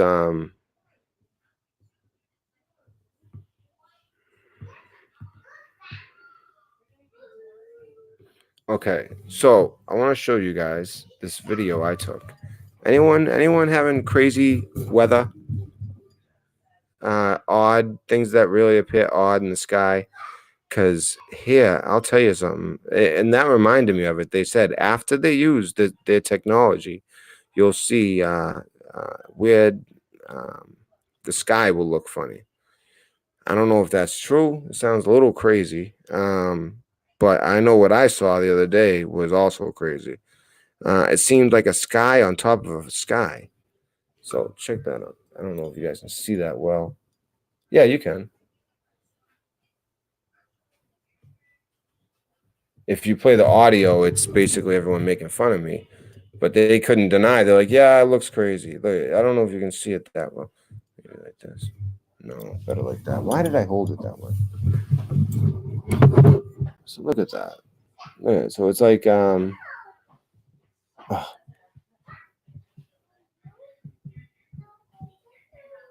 it's like a sky on top of a sky.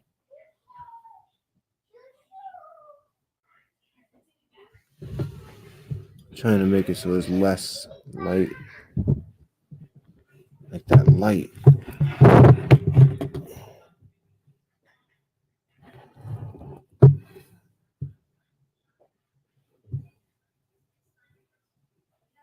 Look, it's like a sky on top of a sky. I just found it so weird. Like the pink is like the background, and the other clouds, you could see them almost like they were right overhead, like puffs of smoke. I mean, they seem so close. Yet the background of it, the pink part, seems so far. Like it seemed like a set. Oh man, I'm really having trouble with this freaking light. Give me 1 second. Too bright. It's good for the show, but it's too bright. Now, hopefully, I'm just doing this momentarily so you guys can see this video. Because really, I thought it was amazing. Yeah, it should help. Yeah, it's like that smoke. It looked like you could like it was just only like a half a mile in front of you, and you could see it moving. Whereas the back set, the pink, was just like look stationary and almost like not even real. Really weird. If I had the volume on, it's pretty entertaining. You could hear them all making fun of me.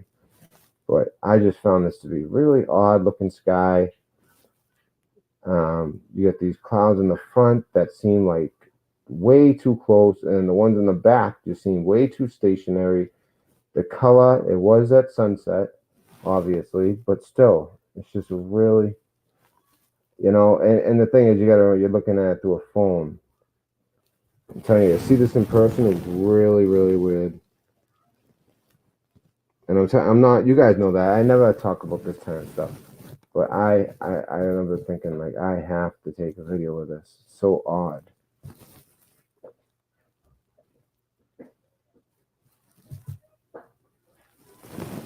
So, yeah, it's like a double sky, AJ McLaughlin. Exactly. That's exactly what I'm trying to say. Like a double sky, as AJ said. That's exactly what it seemed like. Why? Is that like a known thing? Are you trying to fight? I set up this real bright light for the show. And like shine it on me.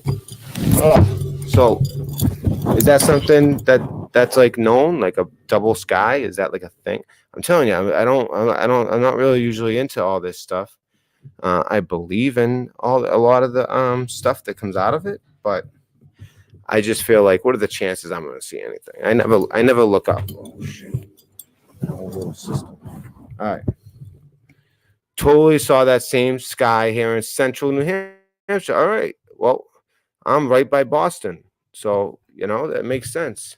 And was it a few days ago? It was like, it looks like smoke. And it looks like you could literally like I felt like I could throw a baseball and hit it, like it seemed that close. Like it was like if you just drove another half mile, you'd be right under it. Which ended up almost being the case, because as you got closer, it seemed to and it was moving very fast. You could see it clearly moving, like moving fast. Well, the backdrop are these like set clouds that are just not moving, totally pink. It just looked fake. It looks so weird. I've never seen a sky like that. There's clouds that were close with dark gray clouds that are different. Were white. Yeah, except in my case, it was sunset. So the ones that were in the backdrop were pink. So, true man show. Yeah, imagine.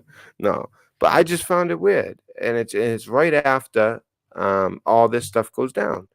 So, that's just my 2 cents on it, because I've been paying attention to everything. When there is big news like this and the whole nation stops and takes a look at it, that is when you got to pay attention the most. Pay attention to every little story you come across, which is what I've been trying to do. And I actually have a few things that on the next show I'm going to be presenting. But I couldn't just, go live, do that. I was going to go live as soon as this aircraft went down, which means I was going to go live again that night, because I was up the whole night. Because right away, I'm like, this don't make no sense. This was an engine failure. And sure enough, it seems like the world sees that. It's not a conspiracy theory. You notice how, because of when it happened, because it happened at this time, right after these missiles were sent off, and this nuclear test site is hit with an earthquake. It's like, this don't make sense. People start asking questions. Once people started asking questions and the whole world is looking at this like, hey, this don't make sense. So you're telling me a 737 fell out of the sky in Tehran as well? All this happened in one night? What's really going on here? Whereas in other situations, yes, it's big news. Most people don't even pay attention. They're just like, oh, 730, wow. And that's it. People aren't glued to it. People aren't into it. And people who are journalists aren't asking tough questions. You notice how right away would they just say engine failure, knowing that it was flying over a literal war zone? How can you just say engine failure which is what they said, which is what Ukraine said in the first place. Then they changed it. Only a few hours later, they said, "Well, actually, we aren't sure what it is." They kind of backed up, like, no, we're not going to try. Usually that works on the public, but you know what? People are a little bit awake on this one. So that's also something that I find interesting, is that in other situations, something like this would pass. It would pass the eye test and the sniff test of 90% of people. 98% of people, only like 2 out of 100 would honestly question it and honestly in their heart say, wait, I need, and really, really look into it. And we might be those 2 out of 100, you know? But, asking questions, look where it's gotten us. People are now starting to make some admissions that they didn't want to make. They didn't just have these revelations made clear to them. They know right away what's going on. They know right away. There's heat signatures. You can, if a missile is shut off anywhere in the world, we know. I can tell you that much without going into sources and methods. We know. We know where, we know the altitude, we know everything. We know the direction, the arc with the, once it hits that arc where it's going. There's so many things you can tell. There is no way that they didn't know a missile hit this plane or whatever hit this plane. I'm pretty sure not a missile, but an anti-aircraft weapon was shot this plane down. We saw the video, right? And I think this is legit video too. I don't think this is BS. I think this is legit video.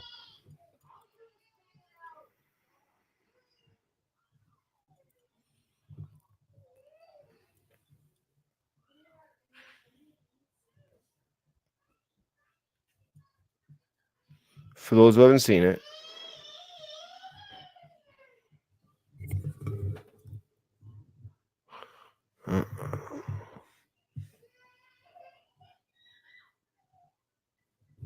Look at it. It's like right there. It seems like something happened right there, right a second ago. What's wrong, babe? What's the matter?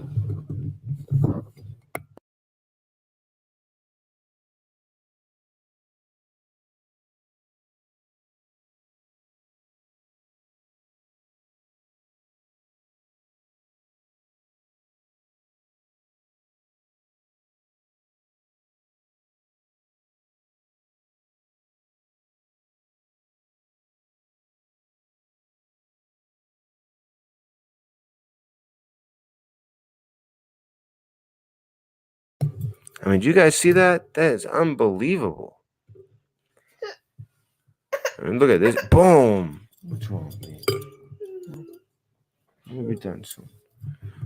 All right, so it's getting late, and so if anybody wants to call in, I'd be willing to take some calls here.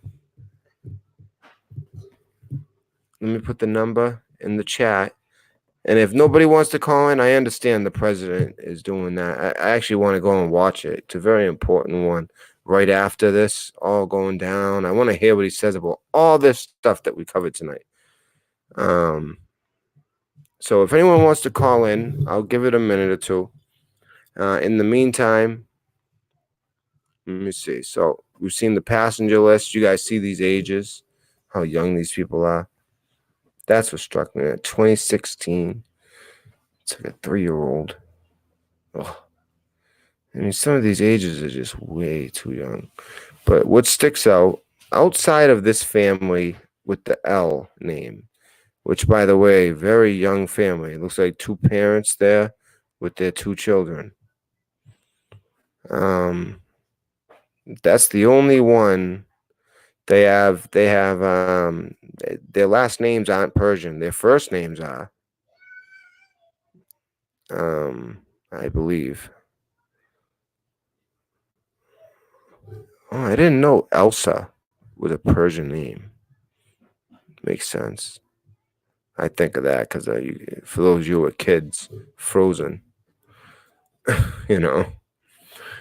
I wasn't even sharing screen. I'm sorry. It's all right. Yeah, it is. It is sad to see that many deaths, and also that many deaths and no explanation yet. Somebody said here that Trudeau was claiming that Trudeau's claiming something about this. Yo, you were up the whole night too, Peggy? Yeah, I was up that whole night. Um,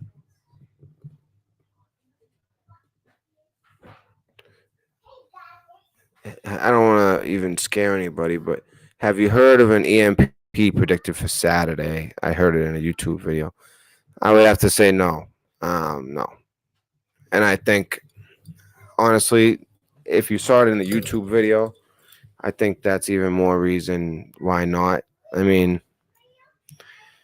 I just don't believe it. People make a lot of outrageous claims. I try not to do that because that's good for how long? How long can you make outrageous claims? You can get some people's attention, and then nothing happens.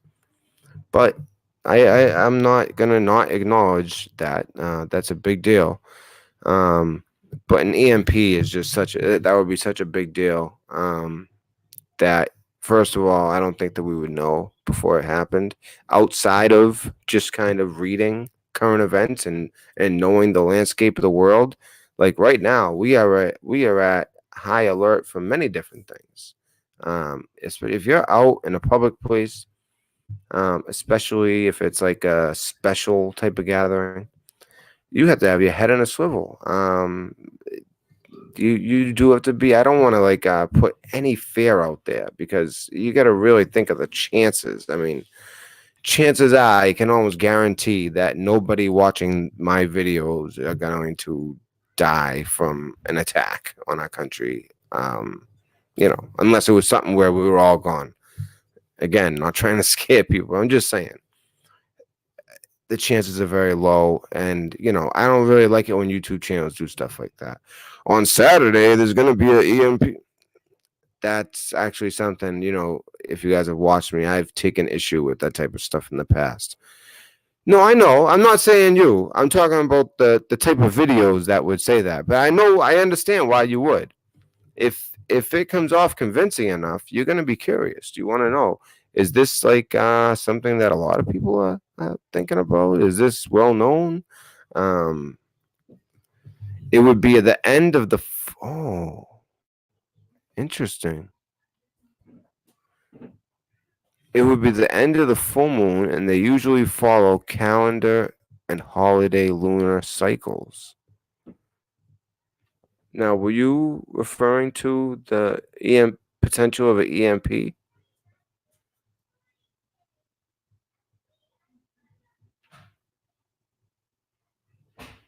So AJ, his take on that was a helicopter shooting a plane. I mean, I don't know what. Oh yeah, I know. What about the EMP? What was I saying at the time? Yeah, I know. No, don't worry about that with me. Um,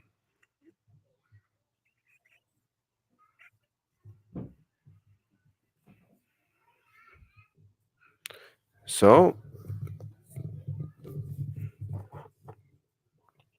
you know what? All right. So you know what, Carolyn? I will actually look into it. I'm just curious, just see. There seems to be a lot of interest into that. I'll look into it. I'll look into it. Seems to be a lot of interest in it. I'll definitely check it out. I'll check out the source, why this stuff is coming out. And hopefully, if that doesn't better explain it, then you might have something. I'll look into it and get back to you guys, along with a bunch of other stuff that I've been wanting to report to you guys. It's just first I had to kind of get this stuff and at least just tell you guys what I'm thinking, what I'm seeing, what I'm hearing. I think that the plane was legitimately shot out of the sky from Iran. And I understand. I totally leave the door open, especially with all the dual citizens, especially with all the young children and the potential for people getting their family out. Um, I could see somebody trying to get out for other reasons than everyone else. Solar flares. Oh, okay. There we go. Now, okay. So when you say EMP, okay, an electric. Okay, see, I think of a weapon. You guys are talking about a natural EMP. I'm sorry. Okay, in that case, oh yeah, it could be. There's certain times when that is high. The chances of it go way up, and I guess Saturday must be one of them. It makes sense as Mark Knott said that it follows the lunar cycles. That makes 100% sense. I get it. Thank you, Tony. Tony kind of got what my mind was. I'm thinking of a weapon. I mean, that's what I've been thinking about for days. Of these, all these weapons. Wow, a lot of interesting information on EMPs. You know what? I'm gonna look into this.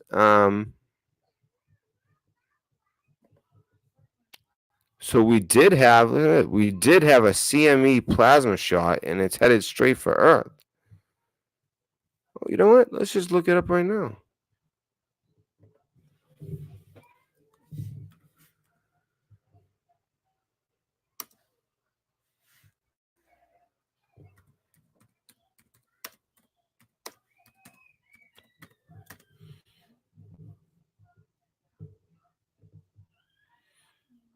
So, anyways, for anyone about a CME, it's when the ejection is directed towards Earth and reaches it is as an interplanetary CME. The shock wave of traveling mass causes a geomagnetic storm that may disrupt Earth's magnetosphere, compressing it on the day side and extending the night side magnetic tail. So it stands for a coronal mass ejection. Let's see. Oh wow! Hey, you know what? I'm sorry for even questioning you. I thought you were talking about a weapon. If I was thinking EMP weapon, but no, these are This can be a naturally occurring event, supposedly. But if it's coming from the sun, I'm pretty sure it's natural. Now, if you want to talk to me about some spiritual stuff, some biblical stuff, hey, that is why it is high alert season. This is very interesting. All right, guys, look at this. Good find. Good find. This is like all of you at once. As soon as I started seeing.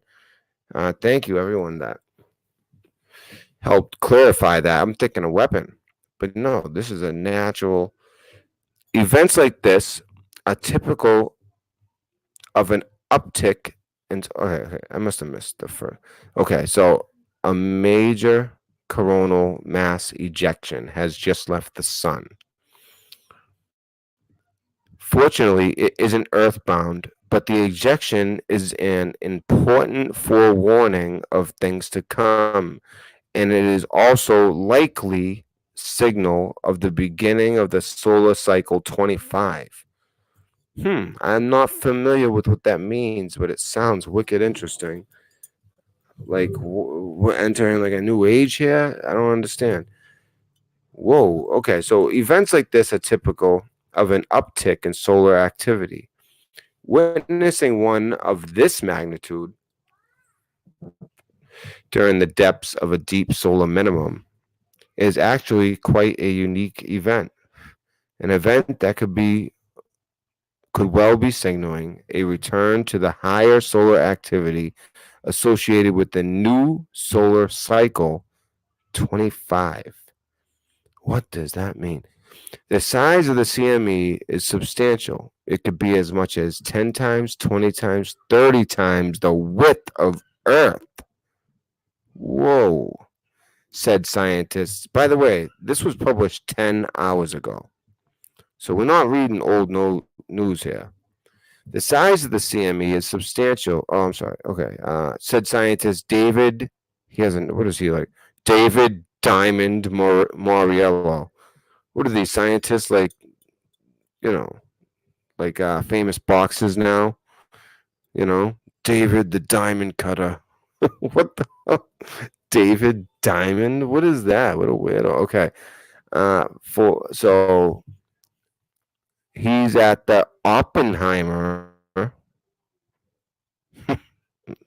For those of you who understand what I'm saying there, the Oppenheimer Ranch Project. For an amazing view of it, visit Soho at .nascom.nasa.gov. So this is coming from NASA, guys. But still, so let's check this out. This is on the 7th. I'm assuming this is Zulu time. And I think it's okay to play. I don't think it's a copyright to play something like this.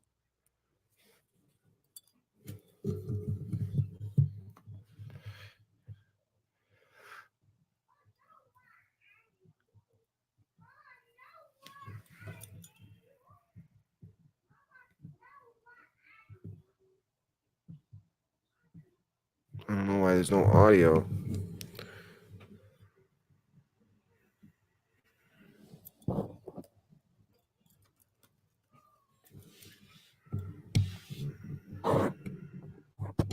You know what? I don't know if it's going to let me do this. Oh, President Trump. He's live right now. I'm going to go watch that. The sunspot responsible for delivering this CME is expected to turn and face Earth in approximately 14 days. All right, so there we go. So you guys hear that? So, does anyone know the lunar cycle? Let me get back to chat here. Anybody know about the yeah, and what Tony Solomon said. I'll put, if anyone wants to donate, it's highly appreciated. I'll put there's different ways. If you don't have PayPal, Venmo or Cash App, or there's different ways of doing it. Okay, here we go. Breaking news. I'm going to take Brandy's word because she's good. Israel attacking Iran-backed militias. Wow. All right, now we got some breaking news. Let's do this to change the name of this show.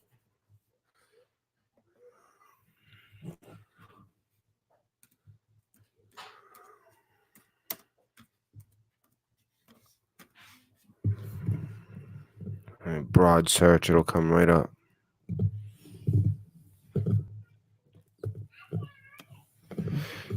Oh, so the video appears to show a missile hitting Ukrainian plane near Tehran, by the way. Wow, this must be like breaking news. I want to see where I can find it.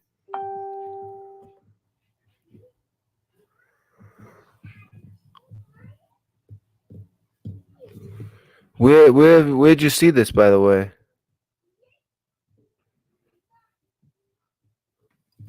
Yeah, I'm gonna go back. It seems like you guys have the great information here. Where did you get that information? I'm not seeing it.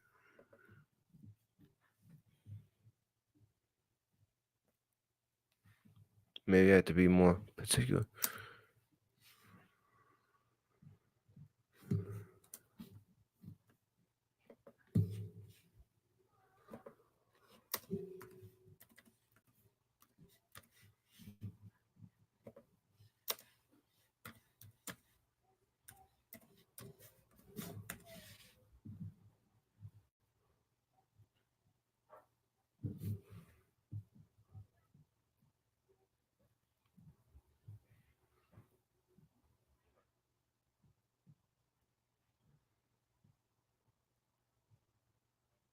I'm not seeing it.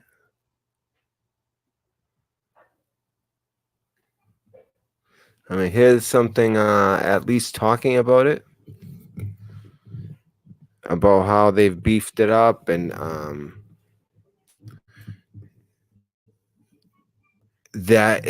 I cannot believe that this picture is being used. What is going on? What is going on? I'm not even hitting anything. All that stuff just popped up.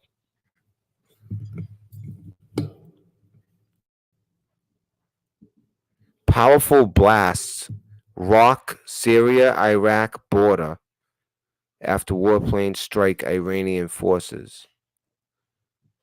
Is this today? Yeah. Oh, wow. Yeah. So here we go. Powerful blasts rock Syria-Iraq border after warplanes strike Iranian forces. Several explosions were heard in eastern Syria on Thursday evening, which is right now, as unknown warplanes targeting the Iranian forces in the Al Mayadeen district of Deir ez-Zor. According to reports, the unknown warplanes heavily bombarded the Iranian forces inside the Al Mayadeen district, killing and wounding several personnel in the process. Lebanon's Al Mayadeen TV claims the attack was carried out by the Israeli Air Force. However, there has been no confirmation from the Syrian military or Ministry of Defense. No further details have been released this time. Over the past 2 months, the IDF have been waging a secret war in eastern Syria as their attack drones often carry out late-night strikes on Iranian forces in the Abu Kamal and Al Mayadeen districts of Deir ez-Zor. The Iranian military and their allied militias are embedded along the Iraq-Syria border, which is one of the reasons why the Israeli armed forces have heavily targeted this region. Good find, Brandy. Nice. Now I want to see the size and scope of this. Because if this is because this is huge, and if for those of you guys have been with me, this is something that I've been worried about. This was my worry, that something like this would happen. And when something like this would happen, I just read that without you guys being able to see it. Let's read it again, because it's so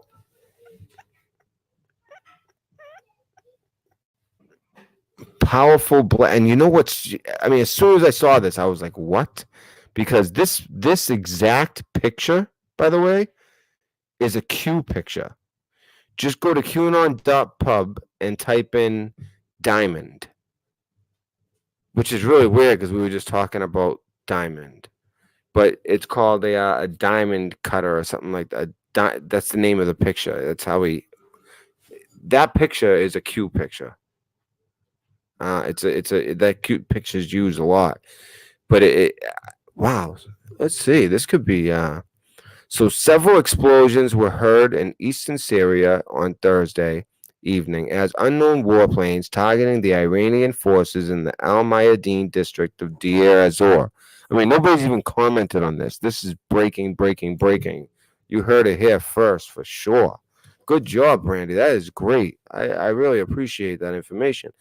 According to reports, the unknown warplanes heavily bombarded the Iranian forces inside the Al Mayadeen district, killing and wounding several personnel in the process. Lebanon's Al Mayadeen TV claims the attack was carried out by the Israeli Air Force. However, there have been no confirmation from the Syrian military or Ministry of Defense. No further details have been released.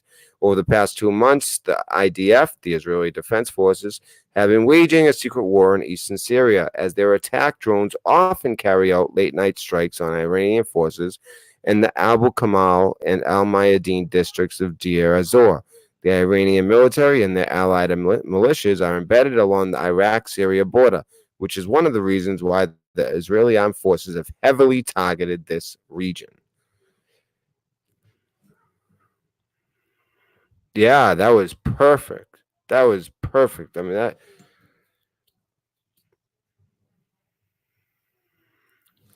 mean, this is pretty quick. Is that where I was? AMTV?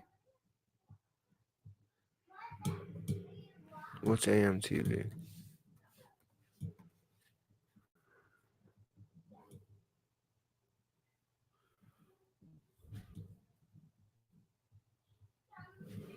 Oh, that guy? I don't yeah, I don't want to I don't think too highly of that guy, to be honest with you. So yeah, that's amazing. So let's see what else we can find on this. Sometimes when things are breaking, Twitter is a great place. So I almost want to change the name of this.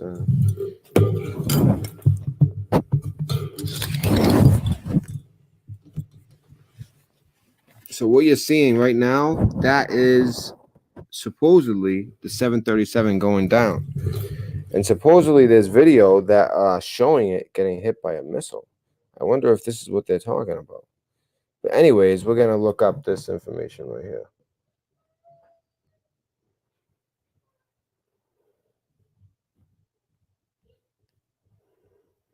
We always happen to be live when this stuff goes on, huh? All right, so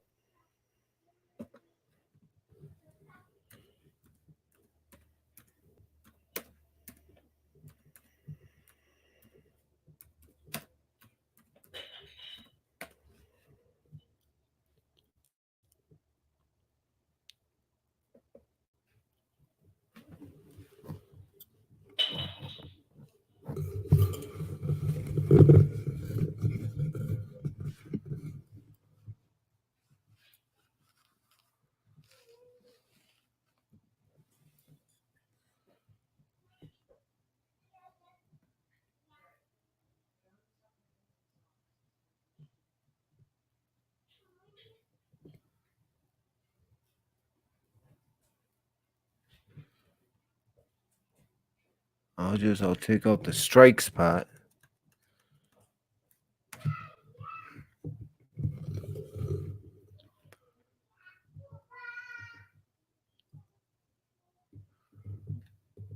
Oh.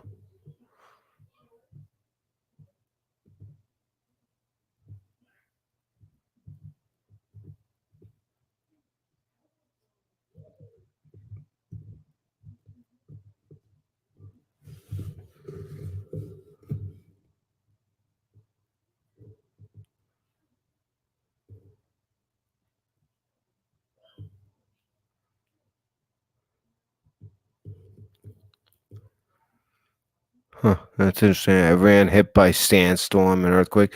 I wouldn't take everything you see here as fact at all. You know, people just put anything. All right, so here we go.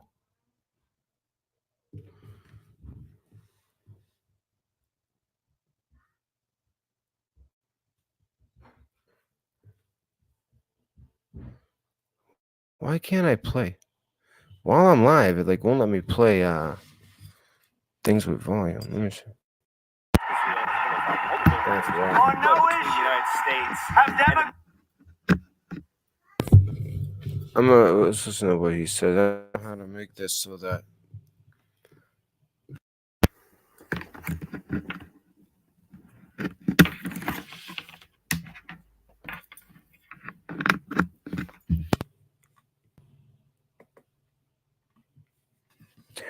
Trump, he came out and he stated that, oh, Iran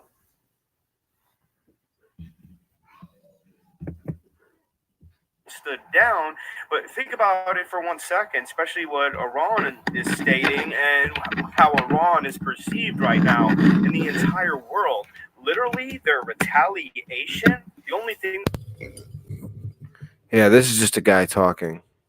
So nothing here.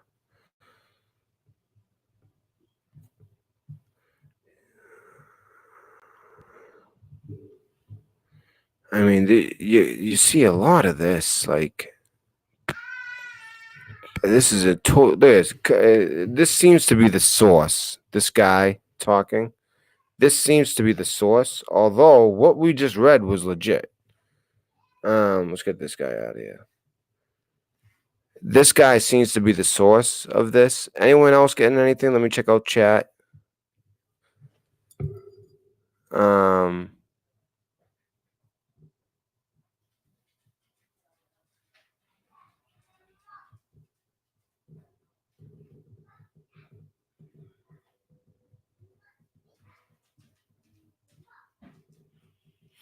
Yeah, he's done some.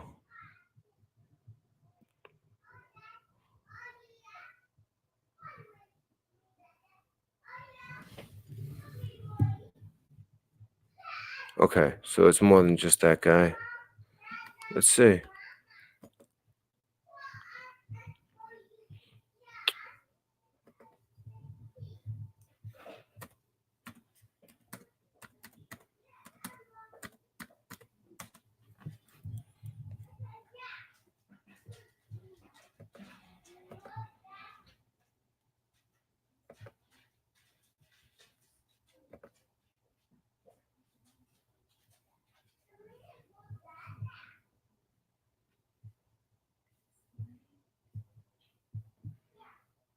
So we do have suspected suicide bomber en route to the U.S., which doesn't exactly make sense.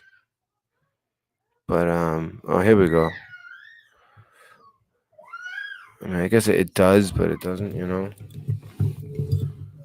According to a document on January 8, 2020, the Yuma Sector Operations Center received information from HSI about a previously deported Guatemalan national named who is allegedly leading a group of 4 Middle Eastern males and 1 female to the U.S. from Mexico.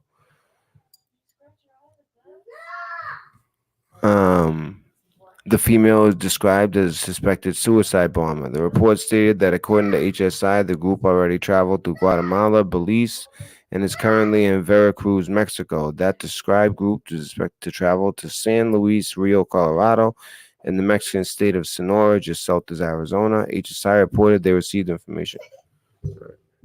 Come here. Come say goodnight. 1 second, guys.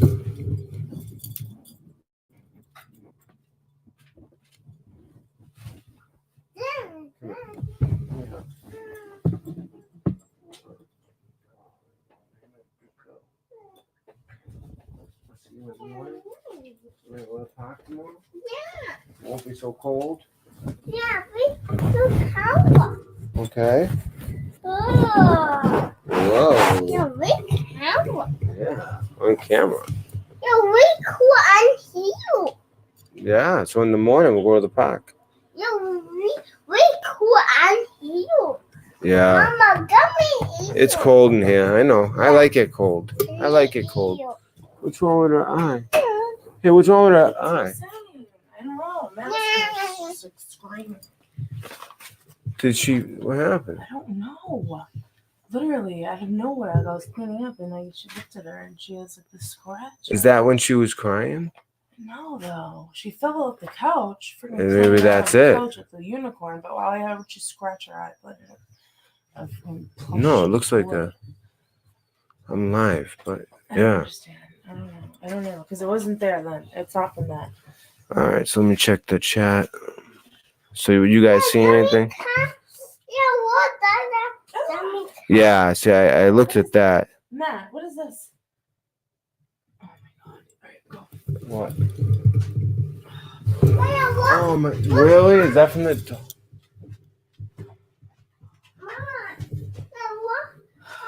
Jesus. Yeah, she is sweet.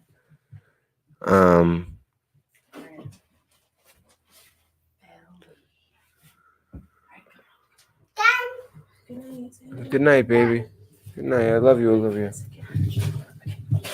Good night. Mwah. Hey, look at me. Did you hurt your eye? No. You got hurt? You get a boo-boo? No? Okay. But it's nails. Because since they're nails, they're so like. And Little. so this dog really? She doesn't let me fix it. Because I won't let her on the bed. That's why. Oh my god. Then put it on the bed. Oh my god. That is so All right. So I'm not really seeing this. I was just looking around on my phone. I'm not really seeing much about this. So you know what? Let me do some digging, and I'll pop back up live when I can see what I find. And there's a couple things I actually have to take care of here on the home front. But I just want to thank you guys for tuning in for now. And like I said, you know, I will be back tonight if I find anything significant. And regardless, my next video, there's going to be a lot of stuff. Well, unless there's something live tonight, my next video is a lot of things that I've been looking into that I want to kind of dive into an alternative perspective on things. Some other places to look, because I'm really paying attention to the news that's kind of going by the wayside. It's not really being reported, but it would most likely be reported if there wasn't so much going on right now. Now it's going to be all about this 737. And if Israel attacks, I mean, forget it. I mean, regular news, this is the time for people to pull their tricks and schemes and BS. So I'm going to be all over that stuff. Thank you for tuning in. Red Pill Dispensary. And I just checked out BP Earthwatch. about the terrorists that's with 4, about the Mexican Guatemalan guy who's with 4 suspected terrorists along with a female suspected terrorist. Yeah, we just read it live. I saw that. That was all. That was the last thing I saw from them, though. But I'll check all this stuff out. Thank you for the suggestions, and thank you for the other stuff, Carolyn. And thank you guys. Red Pill Dispensary.